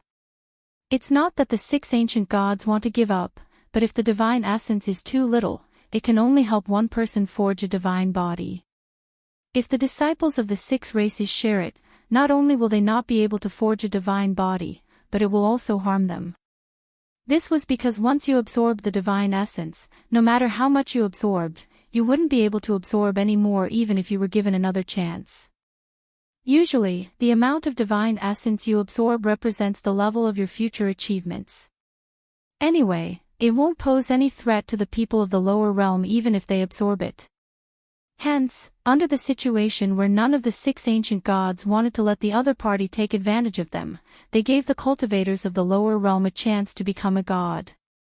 The most important thing is that although Tao doesn't care about what they are doing, it doesn't mean that Tao doesn't know what they are doing. The 6 ancient gods can't be too greedy. If they don't give any chance to the people of the lower realm, Tao might bring along the coiling dragon god and the phoenix god to deal with them one day. That would be more than enough for them to see. Although the 6 ancient gods have the advantage in numbers, I'm afraid that no one has the confidence to deal with that mysterious Tao, let alone the coiling dragon god and the phoenix god. Yu Qianqiu sneered and said, it's a pity that Tao created the rule of ascension for mortals, immortals and gods. It was originally a good intention to let everyone go their own way, but unfortunately, it was destroyed by the greed of a few people. I can't figure it out. Tao created this system, but why didn't he participate in it? He also didn't let the Dragon Clan and the Phoenix Clan who are loyal to him participate in it. With the participation and supervision of these 2 clans, the 6 ancient gods wouldn't be so unscrupulous to this extent. Could it be that Tao has always been indifferent to it and didn't interfere in it? Granny Yen pondered slightly and said, I don't know why, and no one can figure out why. Yu Qianqiu suddenly thought of something and said strangely, according to this, it means that there should be some people in the lower realm who have reached the qualification to become a god but haven't ascended to the divine realm. But why have I never heard of these people? With their ability, they should not be unknown people. Could it be that they have been killed by someone? That's not true. Speaking of those who were deprived of the opportunity to become a god, Granny Yen couldn't help but sigh and said, I heard from Ming that someone accidentally found a cultivation space in the Netherworld River in the Netherworld that the great god Coiling Dragon had opened. Although it was a space that had been abandoned for a long time, it was said that the great god Coiling Dragon had cultivated in it. For those who had no way to ascend to the divine realm, it was tantamount to finding the way to the divine realm. They treated it as a treasure land and gathered in it to cultivate, almost reluctant to come out. A cultivation space opened by the great god coiling dragon in the Netherworld River. Yu Qianqiu was taken aback and said. Xin Yu, who was on the flying shuttle, also couldn't help but let out an awe. The two of them looked at each other and obviously guessed something. Grey Cloud Axion looked at the two of them in confusion. He didn't know why the two of them were so surprised. Granny Yen also glanced at the two of them and asked, "What's wrong? Do the two of you know that place too?" Yu Qianqiu looked at Xin Yu again and guessed that the other party had the same guess as him. He then replied, "I heard that there is a mysterious place in the Netherworld River, and there are almost godlike experts in it. It is called the Netherworld Spirit Mansion. I wonder if it is the cultivation space abandoned by the great god coiling dragon that you mentioned, Granny. You really are a knowledgeable person. It seems that there is no secret in the lower realm that you don't know. I only knew about it from Ming." Granny Yen nodded with admiration and said, "That's right. The place that Ming mentioned was named the Netherworld Spirit Mansion by the people who gathered there." Grey Cloud Axion took a deep breath and his face was full of shock. He didn't expect that there were so many godlike experts in the Netherworld. He felt that it was really worth it to take the risk with Yu Qianqiu this time. He actually knew such a big secret. If he brought this news back to the Passionless Palace, it would definitely be a great contribution. Sure enough. Yu Qianqiu nodded slightly. After thinking for a while, he changed the topic and asked, "So, did the demon god massacre the god realm because the divine essence that belonged to him was divided by the tribes of the 6 ancient gods? But that's not right. If it was divided, how could he ascend to the god realm and become a demon god? That's because the demon god Yu was too powerful." Granny Yen shook her head and sighed. "I only managed to figure out the whole story of that storm after I combined it with what little Xian's mother, Ming, had told me about the lower realm. It's a mistake to classify Ming as a peerless genius like Jing and Yi. In fact, although Ming has the cultivation of an early-stage small god, he is still far from the level where he can be conferred as a god. In the lower realm, only Jing and Yi can be called peerless geniuses. With their abilities, even in the god realm, they are absolute masters and have long reached the level of being conferred as a god. But it's a pity that the two of them stayed in the lower realm and didn't know anything about the god realm. As their divine essence was too powerful, the divine essence that belonged to them had naturally been divided by the tribes of the 6 ancient gods.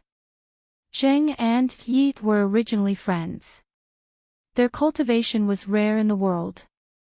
Although the latter was a little stronger than the former, the difference was not too big. It's funny that the two of them didn't know anything about the god realm. They still appreciated each other and became good friends, working together to pursue the path to become a god. Later on, the two of them met Ming. Ming was a rare beauty in the world and her cultivation was also extraordinary. It made the two of them fall in love with Ming at first sight. And Ming was also amazed by their high cultivation and was very happy to become friends with them. As the saying goes, time breeds love. Not only did the two men fall in love with Ming, even Ming also developed feelings for Zheng. Naturally, the two of them got together. However, the two of them had scruples about Ye's feelings and had been secretly working together. On the surface, they maintained their previous relationship and were ready to find the right opportunity to tell Yi. Yu Qianqiu couldn't help but ask, since the cultivation of Yi is higher than that of Jing, why did Ming choose Jing and not Yi? I also asked Ming this question, but Ming said that it's because Ye's character is too clear about love and hate. If he likes something, then he likes it. If he doesn't like it, then he doesn't like it. It can even be described as extreme. In fact, Yi originally had a wife and a child. But after meeting Ming, Yi brazenly killed his wife in front of Ming to show his determination to Ming. Granny Yen smiled bitterly and said, Ming was frightened at that time. I didn't expect Yi to be so cruel. Think about it, how could Ming be with Yi? If Yi falls in love with another woman in the future, wouldn't she follow in the footsteps of Ye's ex-wife? Lunatic. Yu Qianzhou shook his head and muttered to himself. He couldn't help but think of Bai Changchun, who abandoned his family and son. He wondered if all the real experts had similar tendencies. Granny Yen continued, Yi didn't know about the other couple. He felt that it wasn't a good idea for the three of them to continue like this. There was only one Ming, and in the end, she could only be with one man.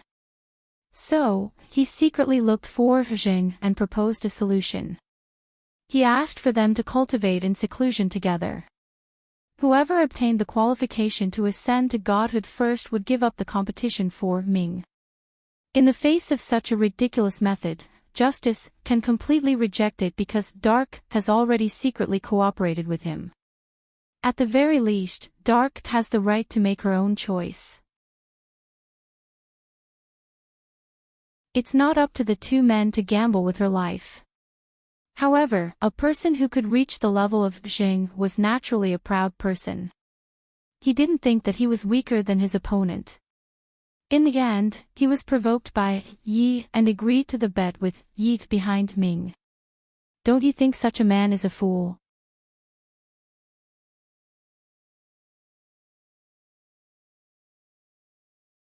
Chapter 1065. At that time, the lower realm was actually very chaotic. In order to find a quiet place to cultivate, the two men joined hands and opened up a huge space with their powerful cultivation. It was a huge space that was not smaller than the immortal realm, which later became the demon realm. However, it was precisely because of the earth-shattering actions of the two bastards that the 6 ancient gods who looked down on the lower realm were alarmed and all their attention was focused on them. The 6 ancient gods didn't expect that there would be an expert who could open up a new world in the lower realm. They felt that if these two people were to be left alone, they would be a big trouble in the future. Hence, they decided to eradicate these two people. However, there was a bottom line set by Tao in the god realm that the 6 ancient gods didn't dare to trample on. Tao once said that if anyone from the god realm dared to go to the lower realm without permission, he would be destroyed and would never be able to reincarnate. Although no one from the god realm dared to go to the lower realm, it didn't mean that the 6 ancient gods didn't have any way to deal with it. Hence, they secretly contacted the rulers of the immortal realm and the underworld, as well as the god-level experts in the Netherworld Palace who couldn't ascend to the god realm, and asked them to gather their forces to eradicate Zheng and Yi. Hence, a turmoil that affected the lower realm began. The devil path led by Yi and the demon path led by Zheng suddenly suffered a heavy blow from the immortal realm and the underworld. There were also the experts in the Netherworld Palace who were eyeing them covetously. The two experts who led the monster path and demon path naturally wouldn't sit still and wait for death. They immediately launched a strong counterattack. Zheng handed over the command of the group of demons to Yi. Yi led the monster path and Zheng led the monster path and attacked the immortal realm and the underworld so hard that they couldn't fight back. Zheng and Ming guarded the exit of the Netherworld Palace. They beat the god-level experts inside so hard that they didn't dare to come out. This allowed Yi to quickly kill the immortal realm and the underworld without any worries. After dealing with the immortal realm and the Netherworld, Night was preparing to completely eradicate the hidden danger in the Netherworld Palace when the 6 great ancient gods of the god realm were furious. It was impossible for them to unify the lower realm and have a huge force that could fight against the god realm. Coincidentally, at this time, a divine light descended from the seal of God Mountain and 2 god positions appeared. The 6 great ancient gods immediately took this opportunity to send their god envoys to the lower realm, preparing to summon Yi and Zheng to the divine realm, and then slowly deal with them. Zheng and Yi didn't expect that they would suddenly have the opportunity to ascend to the god realm. Although they were happy, they were also worried about their gains and losses.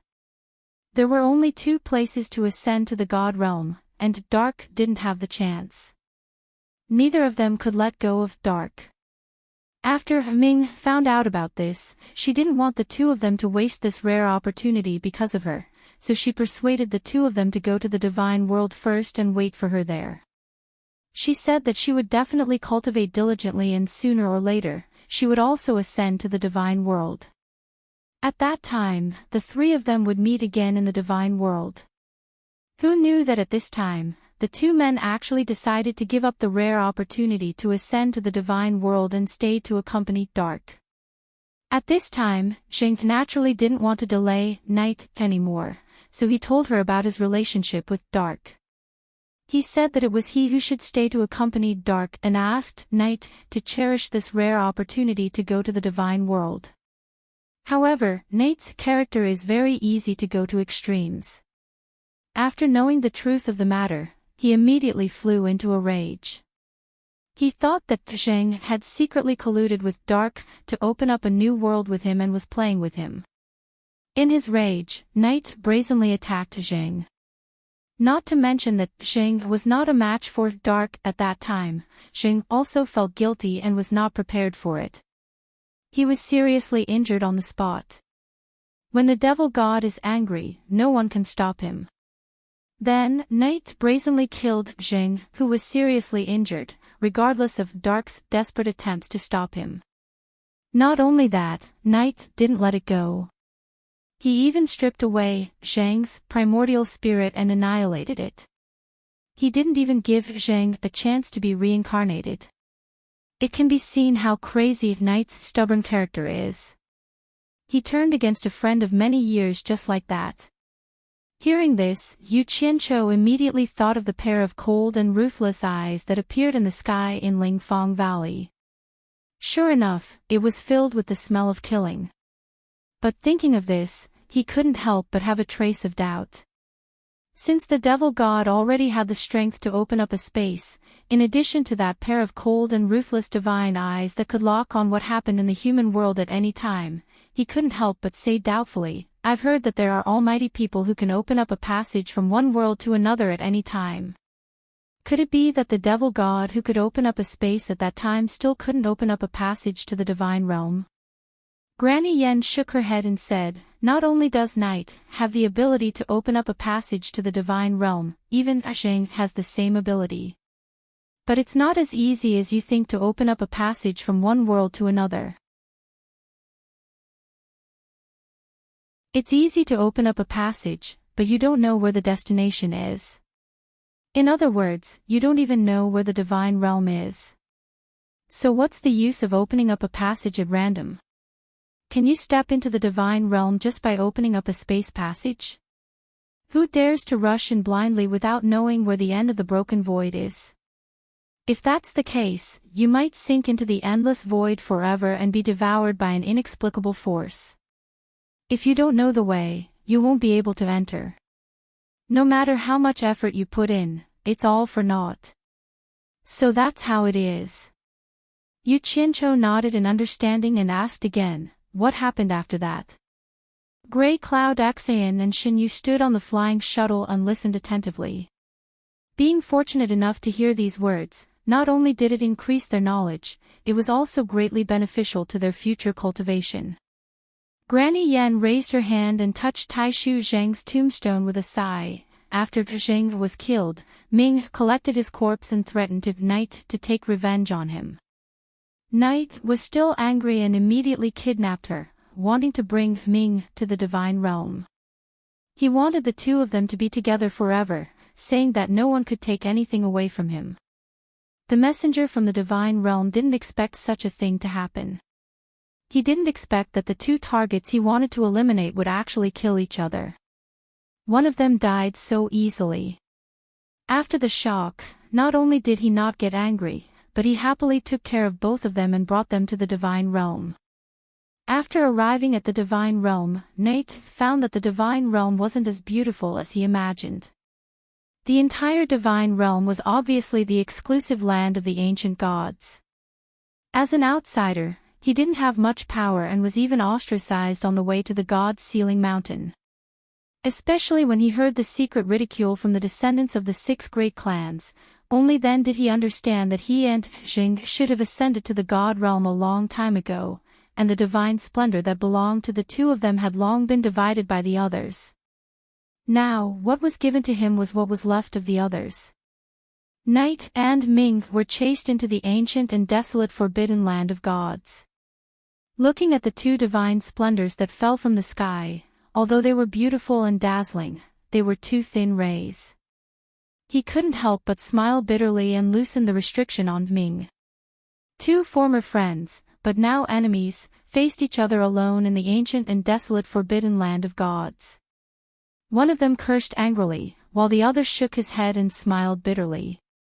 At that time, Ming had the idea of committing suicide, so she spoke incoherently. She actually said that she was pregnant with Zhang's flesh and blood.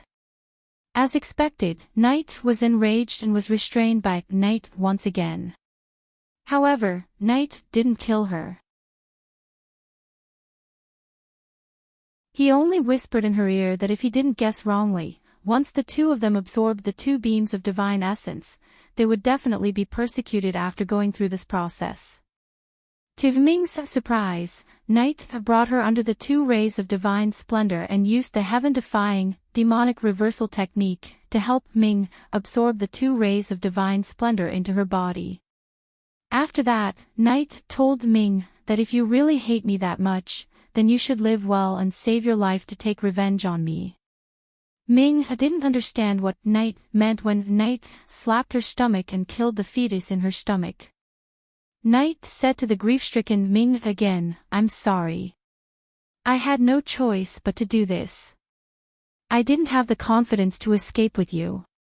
Only by letting them know that you and I are complete opposites can you have a chance to live.